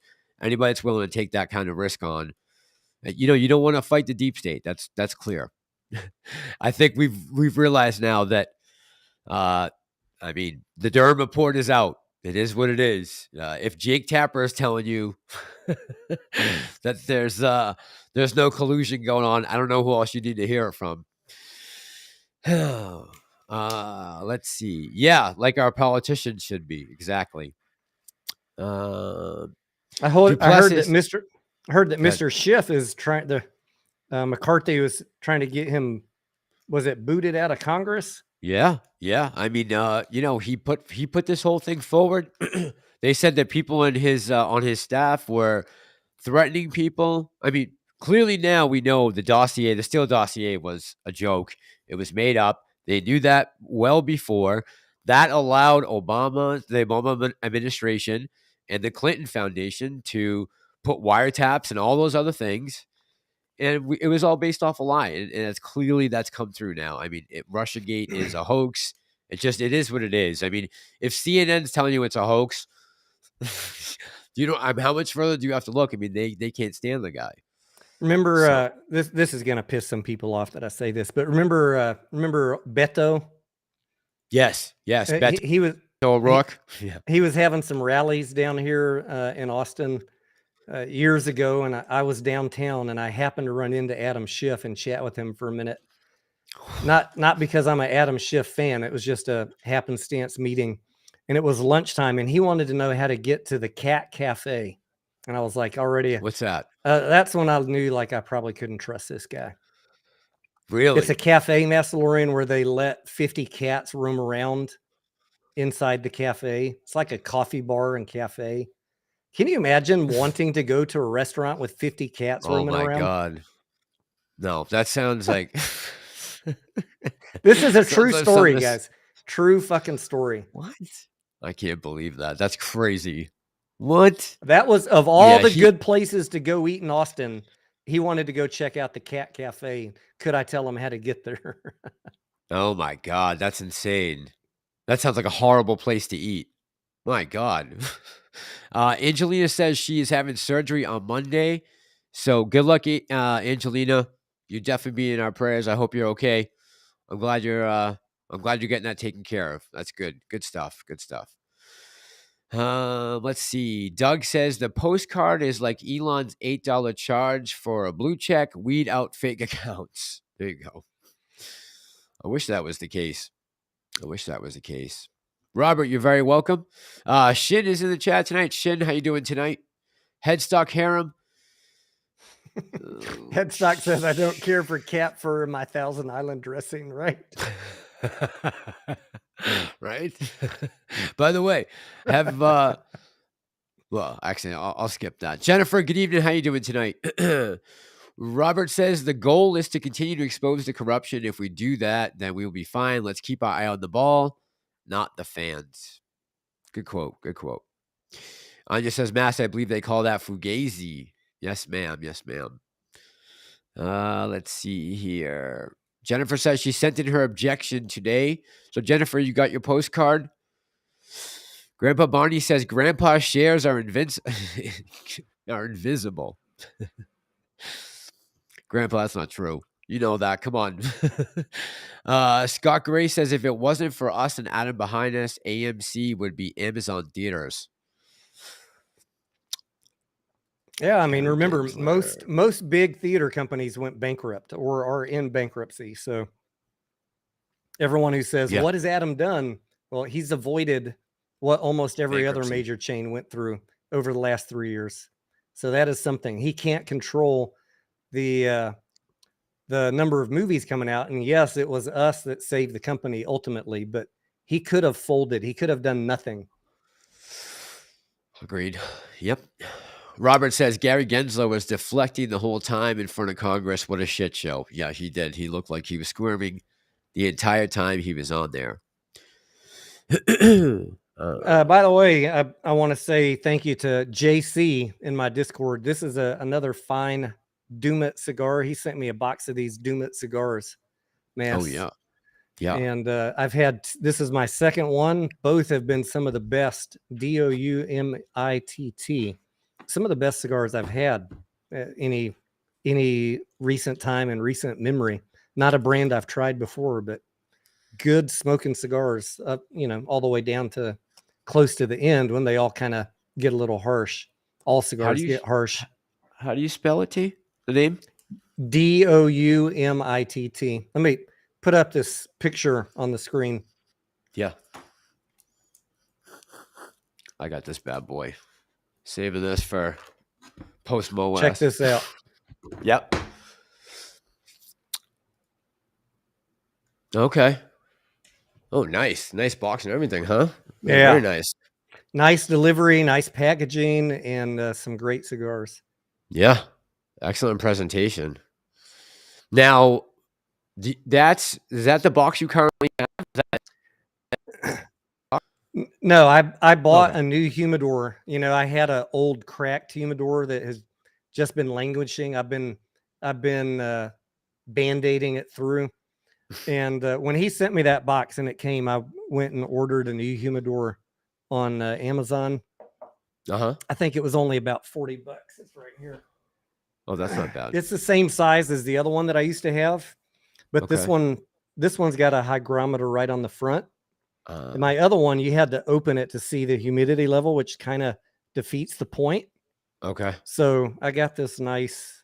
Oh yeah, that's pretty. New humidor, and it wasn't expensive, And I don't need a walk-in humidor. I don't ever have more than 20 cigars. So it's perfect for what I needed. I got one in here. The rest of it is just remotes for the lights. One cigar. The box is nice though. I like the box. I think I got that for free. Let's see here. Carlos says, can you provide the Discord link? I don't think I have it in this Discord, in this video description, Carlos, but if you're on a phone or a desktop, there should be a join button for YouTube to join the channel.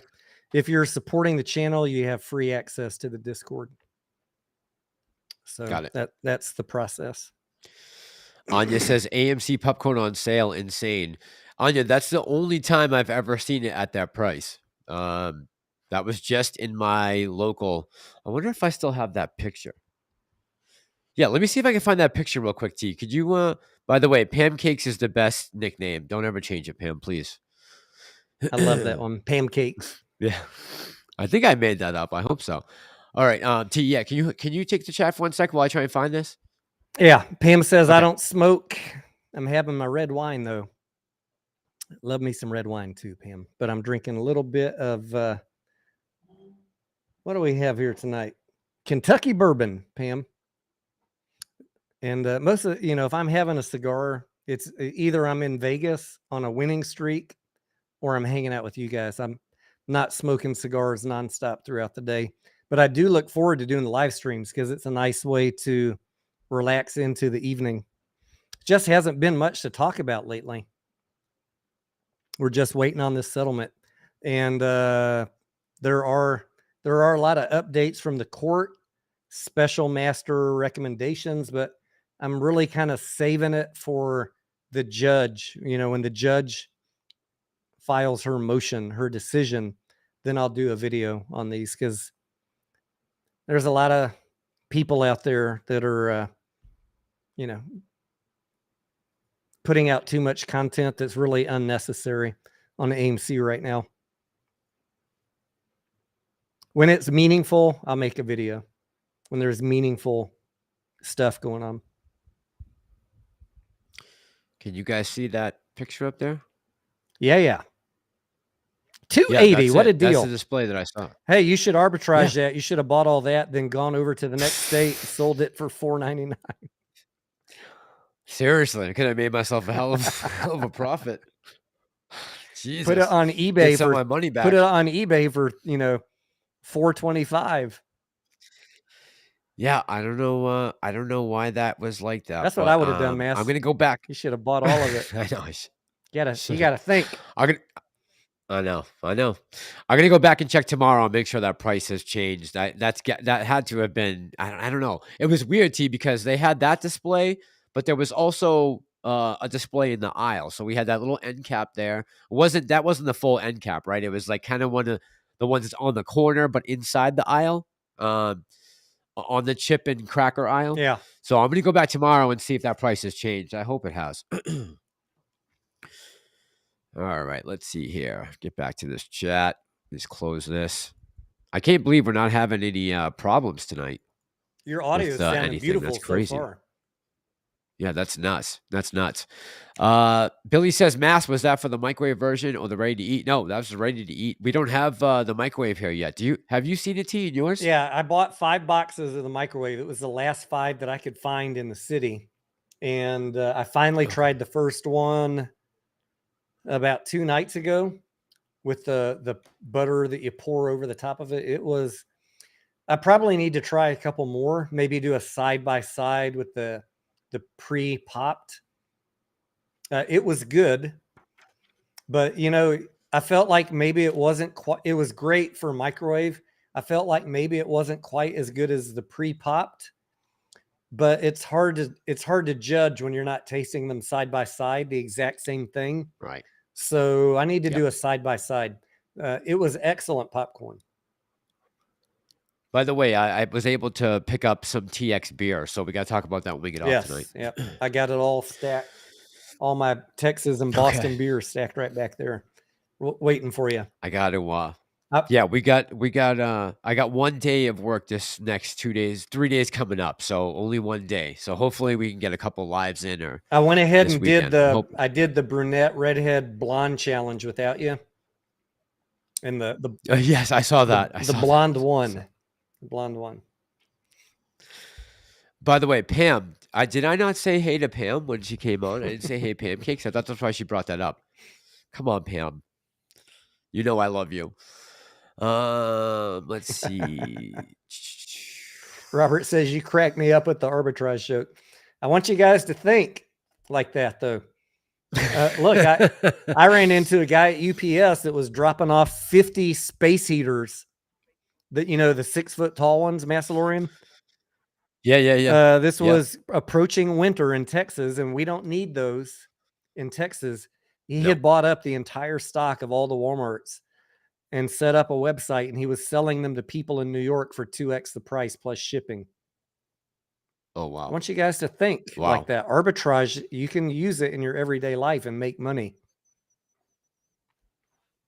Nice. That's a good Now, hit. I don't know if Good hit. I don't know how excited I'd get about buying 50 space heaters because those things are heavy and bulky.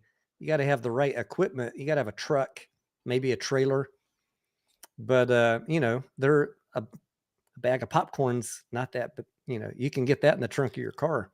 5-6 cases of popcorn and probably sell them for a profit, including shipping. Just like a Bronx Tale, right out of the back of your No, truck. just put them on eBay. No, I know. Yeah.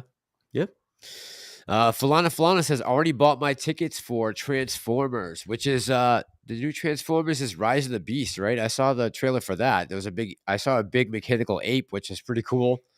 That's I think one of the stars of the show is a gorilla, which I thought was pretty awesome. I read a synopsis today, Mass. It said something like Optimus Prime goes back in time to meet his former, his self in prehistory where robots didn't exist. So his other self had to transform into a gorilla.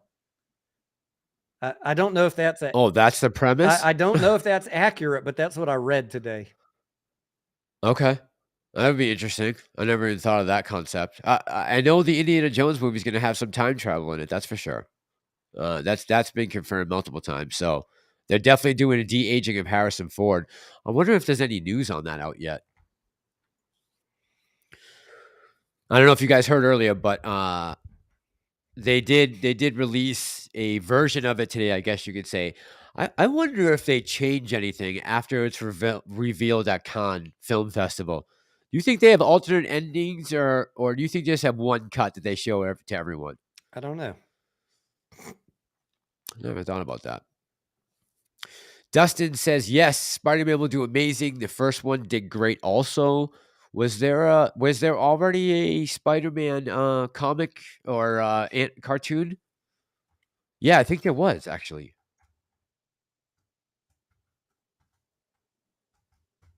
I think there was. Yeah, Into the Spider-Verse, right? Cross the Spider-Verse? No, that's this one. Yeah, I don't know about That's any this one. previous cartoon. I could be wrong. Someone else said that though. Spider-Man Across the Spider-Verse. Wow. So the first trailer for this animated Spider-Man came out December of 2021. That's how far back it's been pushed. Imagine that. Boy, oh boy. And Girardi says there's not really much we can talk about with AMC right now. So can we talk about aliens or Bigfoots? I'm hitting the weed pen. Oh boy. Yeah, I'd love to get into that stuff. I don't know if everyone's going to be down with that tonight, though. Let's see. Devastator says Spider-Verse movie will make $1 billion guaranteed. The first Spider-Verse was excellent, says Andrew. The hype behind it is on par with Super Mario Brothers. Yeah, there does seem to be a lot of hype. Falana says my son already asked me to get tickets to Spider-Man. See, I think the young generation, this Miles Morales, the character, I don't think he was around kind of when 25, 30 years ago when we were reading comic books. So I think this is a newer version, which I haven't heard anything bad about it. I haven't heard anything about Miles Morales other than it's just like another reiteration of Spider, a different Spider-Man, just not Peter Parker. So we'll see how it does. JB says, what about popcorn and credit cards helping the bottom line? Yeah, Jamie, just unfortunately, we don't have any numbers to go off right now as far as how that will help the bottom line. I wish I knew the answer to that. I wish I knew what the numbers were right now. But we just won't have that, I guess, when did the first release come out, T? Right at the end of Q1, correct? We had the first, like March 26th. Was that the release date originally? Somewhere around there? Of For what? AMC Popcorn? for AMC Popcorn, the original 500 stores, I believe was the end of March, correct? End of Q1? Somewhere around there, yeah. So this will be the first quarter, and we'll be missing 2 weeks. But this will be the first quarter that we really can get a kind of an idea of how Popcorn did. As far as the credit cards go, I don't know. Do you know, T, what happened? What's going on with credit cards? I'm not counting on any income from the credit cards, honestly. I know Me- a lot me- of people have made it into a big deal. I am not. I'm not. Yeah, I have a hard time getting there too with the credit cards. I think If- Popcorn will do well. If I see something in a 10Q that has an actual number attributed to it, then I'll talk to you about it. But for right now, I'm viewing credit cards as a data farming of customers, not a money making thing. By the way, what are your feelings about the chances that we default on the debt? Default on the debt? Yeah, the debt ceiling. Oh, the debt ceiling. I thought you were talking about AMC. No. 0%. Debt ceiling. Okay. You don't think the other Congress wants to mess up their portfolios right now? Look, we've had 90 debt ceiling raises over the last many decades. And 70 since 1960. Yeah. 70 raises. They always, politic it to the last minute and then they solve it because it would be mass chaos if they didn't resolve that. It'll be resolved, I'm pretty sure. Someone asked, why is Ape pegged at $1.60? I just pulled up a filing today, guys. Remember, Antara bought in around the average. If you look at all of their deal, the cheapest to the most expensive that they paid for, is average is around 80 cents. And they sold some more. There's a filing today. They sold more on the 16th and 17th. The last filing I looked at had them at 153 million. And now they're at 148 million. So they sold at $1.60, $1.65, and $1.58. So that is probably, almost 5 million shares. That is going to have some downward pressure on the price. And if they bought in at an average of 80 cents and they can sell at $1.60, that's party time for institution. 100% gain. You should expect that Antara is going to continue to potentially weigh on Ape anytime it tries to run up, until we get closer to the court date. And the day the judge says case dismissed, move the settlement forward, or the day the judge says settlement approved, then I think you'll see Ape have a quick pop up. And if you were thinking about selling it, you should be thinking in the back of your mind, how do I beat Antara into selling? You might not want to sell. You might want to hold it all the way through. That's up to you. I'm not here to tell you what to do. But if you were in the mind of, I want to sell it on any run up, that's why I'm watching how many shares does Antara have left, because that's going to be the race, right? Can you hit the sell button before them? Robert says, Mass and Tony, do you guys still believe we need an RS? I already Robert, answered that like 30 minutes ago. Was I listening? You're way behind on the chat. Am I? Shit, sorry. Scroll. Okay. Catch up. Let me scroll. All right, let me get down to the bottom, guys. If I skipped over your comment, I apologize. Just repeat it. He'll get to you. Not on purpose. I will. Repeat it and I'll get to you, I promise. I saw Brookfield Brothers from the chat. Good evening, Sam Brookfield. Let me get down to the bottom here. Okay. Jeez, I am way behind. Holy smokes. I'm sorry, guys. Clark is even here. My goodness, I just got to the bottom. Okay. Clark is in the chat. Clark, good evening. How is your wife tonight? I hope she's doing well. Hope you're doing well, my friend. Clark says, unfortunately, the AMC Theater here in Elkhart has a big, giant hole up in the ceiling. I'm waiting for a midget to drop out of the ceiling. Oof, that's not good. What happened? What happened, Clark? In Elkhart. Where's Elkhart, by the way? Elkhart. You have any idea where that is, Tony? I don't. Okay. Bill A says, let me read this one real quick. Billy says, is the is the 1 for 7.5 dilutive to the new AMC stock? The way I'm viewing it is, right, it's more shares being issued into the float. You are getting more ownership, but the float's increasing. So that makes every shareholder that owns shares, their percentage of ownership per share goes down. So to me, that fits the explanation of the definition of dilutive. Does anybody disagree? I had one person DM me and say it's not dilutive.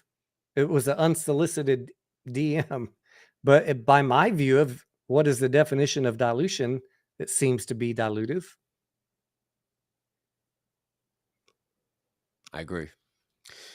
Beverly, I don't know who's deleting your comments, but I hope that's not on my side. And I'm definitely trying to bring it up as much as I can. I don't know whose chat she's in. It looks like she's on mine. Beverly, let me see. Let me hide that for a second so I can see. If it's on mine. It's on my end because paired is you, right? Yeah, you're paired. So it's on my end. I hope no one's erasing comments on this side. Angelina says Massalorian question by Dustin. Let me put that up somewhere. Oh, here it is. Hey, Dustin has an actual question. Where is it? Dustin. Lupe, good evening. How you doing tonight, my friend? Lupe is in the chat. Good evening, Lupe. Do you see Dustin's comment somewhere? Let me look. Here it is. Do you think it would be worth getting shares pre-split or waiting till after the split? Whew. We're treading dangerous waters here, Dustin, because that gets into financial advice. I'm just going to lay out two scenarios for you, Justin, and ultimately you have to decide. The general thought from many people is that when dilution is announced, that could have a negative impact on the price of the stock. Therefore, what I'm doing is keeping some cash on the side. If I decide to buy more AMC after reverse split and dilution, if the price drops, I will analyze the play at that time after I see how far it falls and for how long it falls. I don't know what's going to happen. No one knows for sure.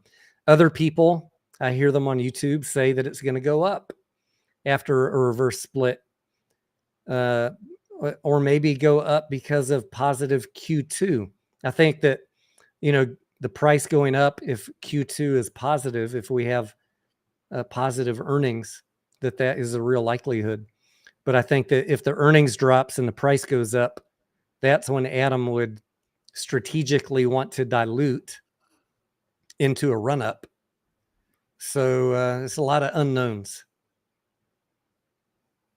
Did I answer the question? When is the best time to buy? I mean, you got to decide, what do you think is going to happen? I recently bought some more APE at $1.50 and $1.60 because I think it is still fairly competitively priced relative to AMC and what I think the post split price is. But that's just me. I'm certainly not going to be here telling you guys what to do, buy, sell, or hold. You got to make your own decisions.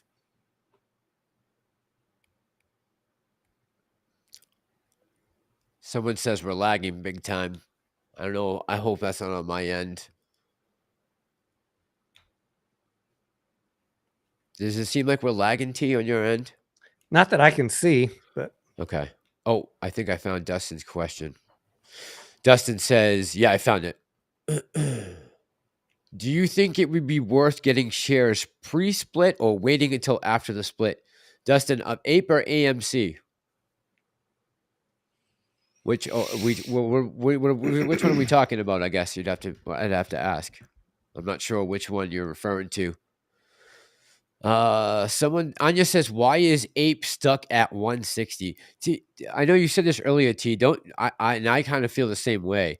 Until we start getting more closer to this date or resolution, or at least get an idea of where we're headed with this, don't you think that we're going to kind of fluctuate between, in the past 6 weeks, whatever the high low was? Don't you think we're going to kind of just be bouncing in there? Yeah, but I don't know if you caught it when I was talking about it. Antara had a filing on the 17th and 18th. They've been selling ape. They Okay. sold about 1 million shares on the 15th, and they sold almost 5 million on the 16th and 17th. Okay. So that's going to suppress the price. Look how low the volume's been on ape. You got 5 million being sold. That's a lot to soak up. Yeah. So, Yeah. you What know, was? that to Justin's question too, like, should you buy ape right now? I don't know. Should you buy it at $1.60? What if Antara is going to keep on selling every time it hits $1.65? I can't tell Right. you what to do. I can't tell I you know. what the magic choice is that's going to be flawless and make you a ton of money. We all got to weigh all the information and make our own best choices for our own risk tolerance. Yeah. And that goes for, whether you're buying, as far as whether you should load up one way or the other, assuming that the RS is going to happen, the conversion, the reverse split, I can't tell you guys what to do there. We got to, everyone's got to make a decision for themselves. All we can do is basically give you the information that's coming forward. And like Tony did tonight in the open of this thing, show you everything in black and white, and you guys have to make a decision. I hate that this has become such a thing where, it's, and this goes for, any social media, whether it's Reddit, Twitter, YouTube, that anyone's gonna get blamed for anything. We're just trying, and I know I speak for T on this. We're just trying to bring you guys the facts as we can, with a little bit of speculation sprinkled in, and hope that we're somewhere on the right course when we get to the end of this thing. And that's all we can do right now. As far as telling you guys what to do with your money, that would be a big mistake on either of our parts. And as far as my speculation, I try and provide a balanced speculation. Like, I'm going to tell you the worst case and the best case, and I'm going to say I don't know which one it's going to be. That's why you have to decide. I mean, I still have faith that we can squeeze this stock again. I just don't know when that's going to happen. I just don't know. I wish I did. I wish I did. After 2 years, you would think I would know a lot more than I do, but it's this play is constantly changing, as are the market conditions, as is the economy, as is everything is changing constantly. So we're just trying to keep up with the latest that's coming out, give it to you guys as straight as we can. Ultimately, that decision is up to you. Yeah, I've said that in the Discord a lot too. Like, no matter what decision we're making on any stock right now, the US government could screw us all in the next 2 weeks. You could see everything drop 25, 30% if they fuck up this debt ceiling thing. I saw the Breaking Points earlier today. They were talking about that I forget who it was, but someone said that if that happened, we'd see about a fifth of the market evaporate almost within 48 hours, which That probably would happen, right? That would probably send some Yeah, panic waves. that's why I'm trying to keep cash in my account ready to buy on that sick dip. If it happens, God forbid, I'll be buying some profitable companies. Any company, you Yeah. should be picking out some companies that have a long history of profits and deciding what you'd like to buy them at in case in a couple weeks we have a market crash. That's going to be your opportunity. I see Sufjan here was asking me about buying Ape or AMC before the split. Again, that same thing. Like, I mean, I know what I'm doing, and I can tell you guys what my plans are, but that could change tomorrow morning. I mean, well, yeah, tomorrow's Friday. I guess there's one more day the market's open. That could change, right? I mean, again, this is constantly evolving. I feel like we were in a much different position when we first started this journey together. For many of us, back in February and March of 2021, things were a lot more. Actually, the economy and market were booming at that time because of the money printing that went on. Now that bill is coming due for all that money printing, and we're starting to see profits and everything else evaporate. So trying to keep on top of this with everything else that's going on is extremely difficult. Plus work, having a job and doing YouTube and everything else that's involved here. It's a lot. So I hope you guys understand that we're not trying to lead anyone astray here. These are just our opinions, and we are doing what we can to help you guys along with this to the best of our ability, and that's all we can do. CB says he's getting tired of stock talk in general. Anya said she'd like to see Tony branch out into other topics beside stocks. I mean, there are a lot of other topics we can talk about. That I try and base my content on what you guys are asking about. So send me notes, send me comments, let me know what you want to see. Anya, I'm just laughing because the other night they were asking me to go on live. I was like, I don't got any new AMC news. We don't have a judge's order or letter on anything. We got a lot of funny stuff happening. The special master batting shit down. Boom, boom, boom. But I'm waiting for the judge to rule on it before I make a video. But Anya said, can you just do a cooking show or live stream while you're folding your laundry or something? Just talk to us. Brushing your teeth, anything. Something. I do miss you guys. I would love to be doing live streams. It's just too much damn drama. And I got better things to do in my life than deal with all these nincompoops that use my content to create drama. They hate facts so bad. So why should I give them the info? Even when I'm reading a financial statement, he's lying to you. The Mullen guys hated my 2 Mullen videos. One guy said, "Can you please stop making Mullen videos?" Really? Yeah. Yeah. Don't tell us the financials, Tony. We don't want to know. I'm going over to my my thumbnail account here just to see. So in the last 2 weeks, I've made 22 thumbnails on different things that I want to talk about that I keep holding back from just because they never push out those videos anyways. So I want to do a video the other night about Linda Vaccarino there, CEO of Twitter. Did you hear about the hire for Elon? Yeah. Yeah. Yeah, I decided to stay out of that one. I mean, I thought long and hard about making a video on that, and I was like, read the room, Tony. You're going to lose half your subs because no matter what you say about that, half the people aren't going to like it. You can't win. You can't win. Nope. Same thing with some of this Bud Light stuff. I've kind of laid off on that. I put a lot of effort into going down, filming that stuff, talking to bartenders, getting stares from people, getting dirty looks from some of the younger bartenders when I asked them about that. That was all uncomfortable. And I come back, look at the tape, and I'm like, man, if I put this out, 500 people are going to watch it. Why am I going to sit and put 10 hours into a video? Is it 500 people?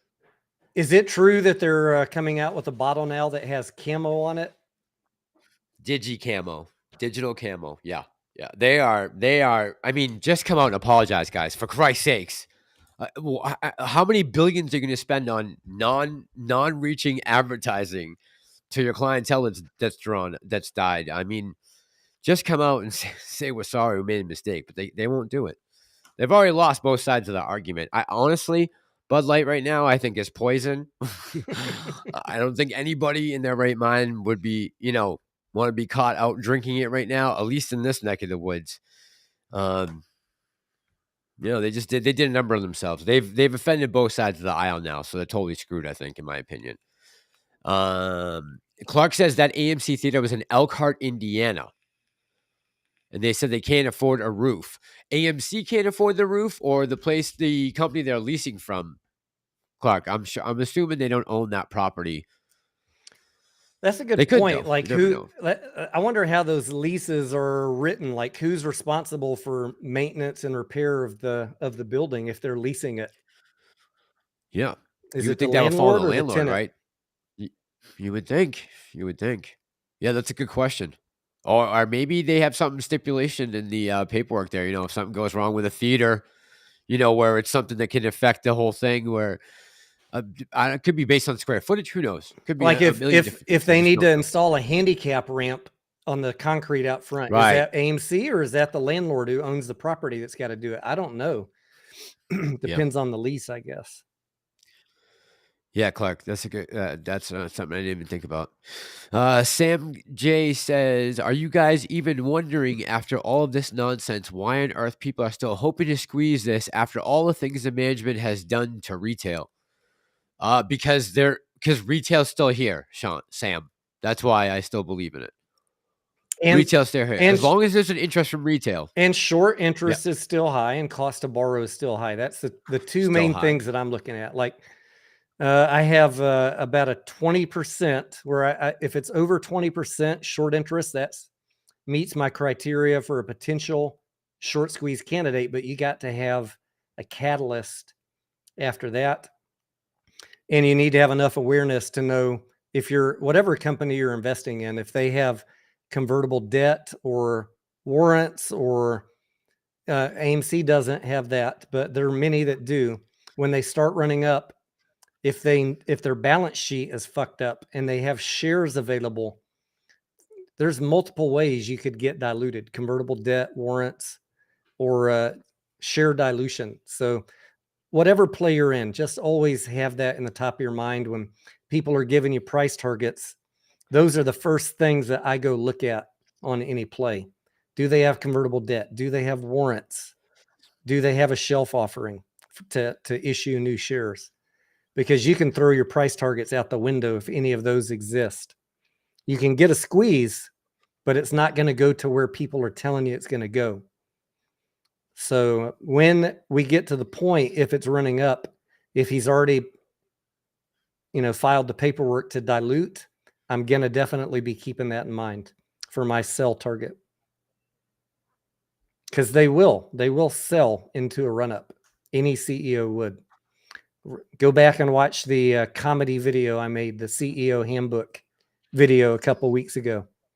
It's comedy, but it's real information of what happens to retail every week in many different stocks. Sam, good point though. I'm glad you brought that up because you must be wondering why are we still here? Why are we still talking about this?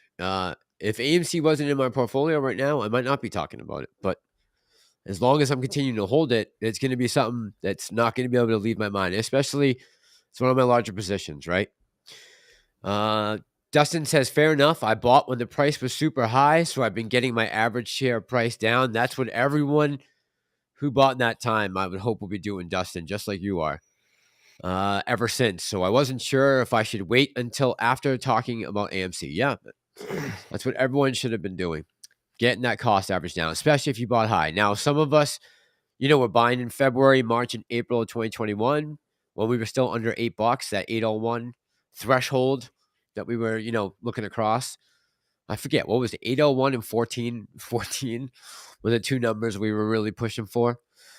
But yeah, man, I hope a lot of people are doing that, getting their cost average down. So when and if this thing pops, they'll get made whole and some on top of it, right? It's not just about getting made whole again.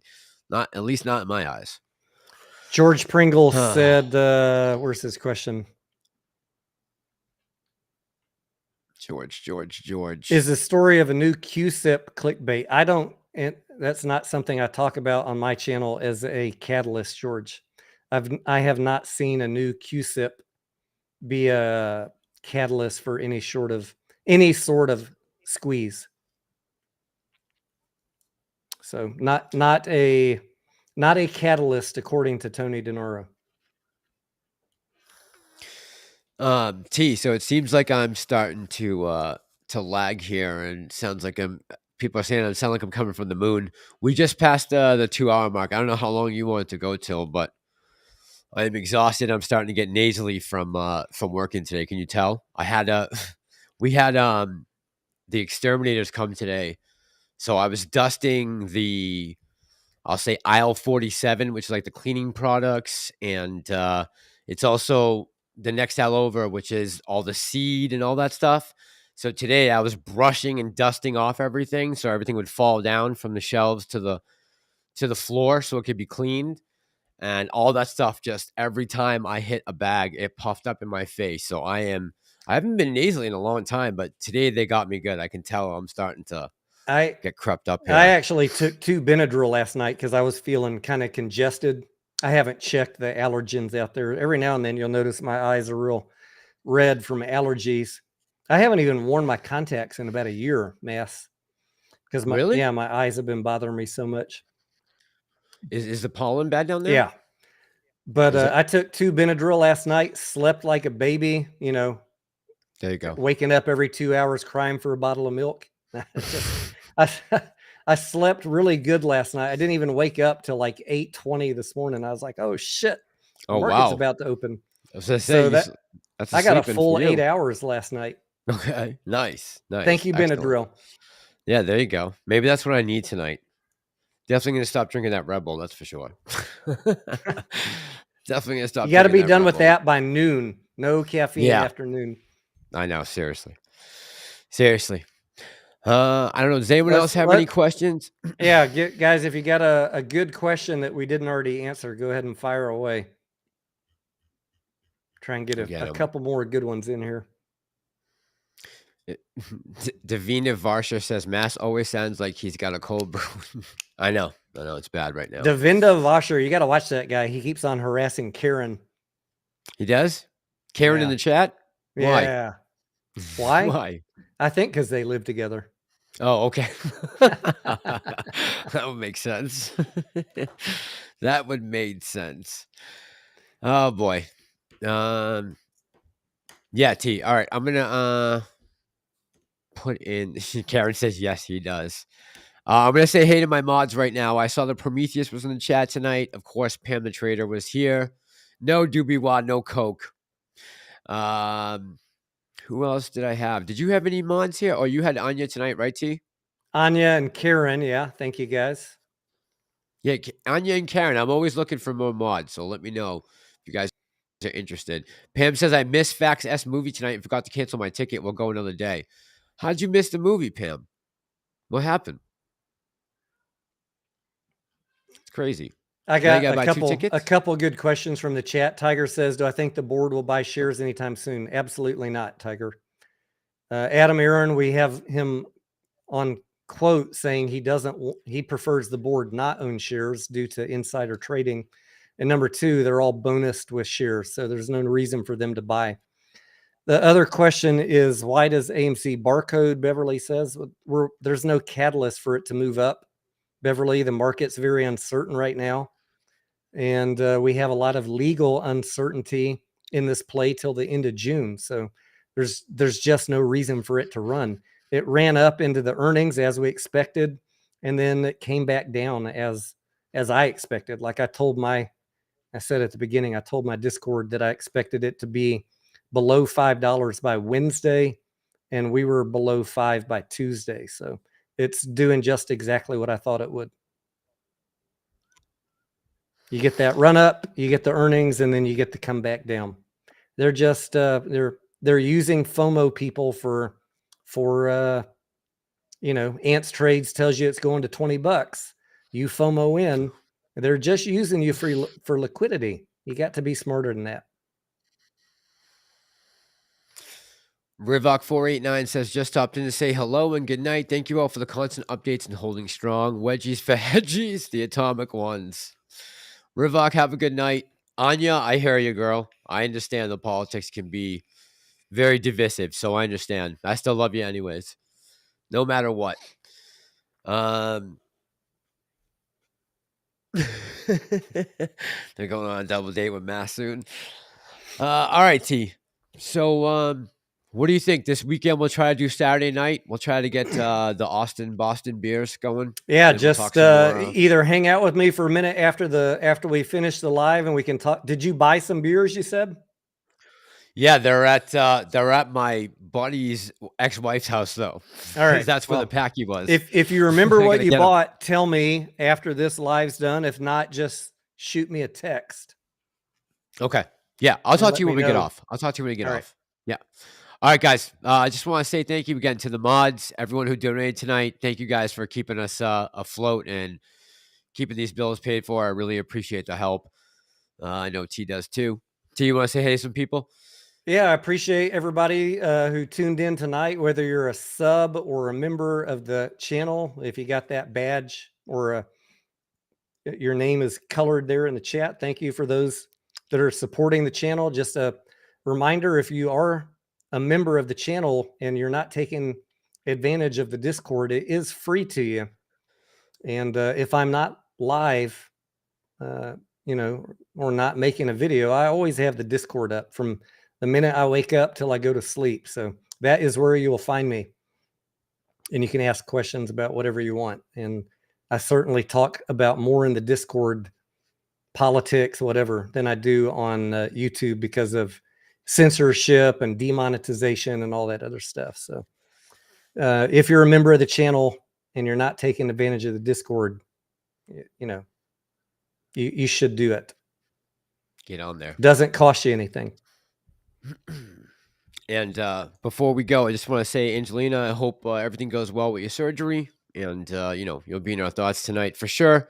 Make sure you check in after you're done and let us know how you're doing. I see Clark's fine wife has finally stopped in and say, hey, we love you guys. Hi and goodbye. Julie, have a great night. Take care of my Julie, man Clark what's over up? there. One other Kimberly, comment same thing. for Broke Ape. He said, how do I switch from Patreon to Patreon or YouTube membership? Both get you into the Discord. So either one works. If you want the badge next to your name in the YouTube chat, then sign up on YouTube. And hit the join button on YouTube and cancel the Patreon. There you go. Thank you, guys. We love you. All right, guys. And as soon as Love some ya. more Have a like great real night. news drops, a judge's letter, I will immediately. I'm sitting here refreshing that damn court docket. I got my bill from the docket service today. It was $90. Every time I click on a damn document, Oof. they charge me $4. $4? Yeah. So you're wondering It's a where your rip-off. $5 That's is what- going. That was 90 of it right there just this week to provide you guys real fact-based information. Love you. Appreciate you, T. Thank you, Mass. Have a good night, guys. Love you. Take care. Cheers.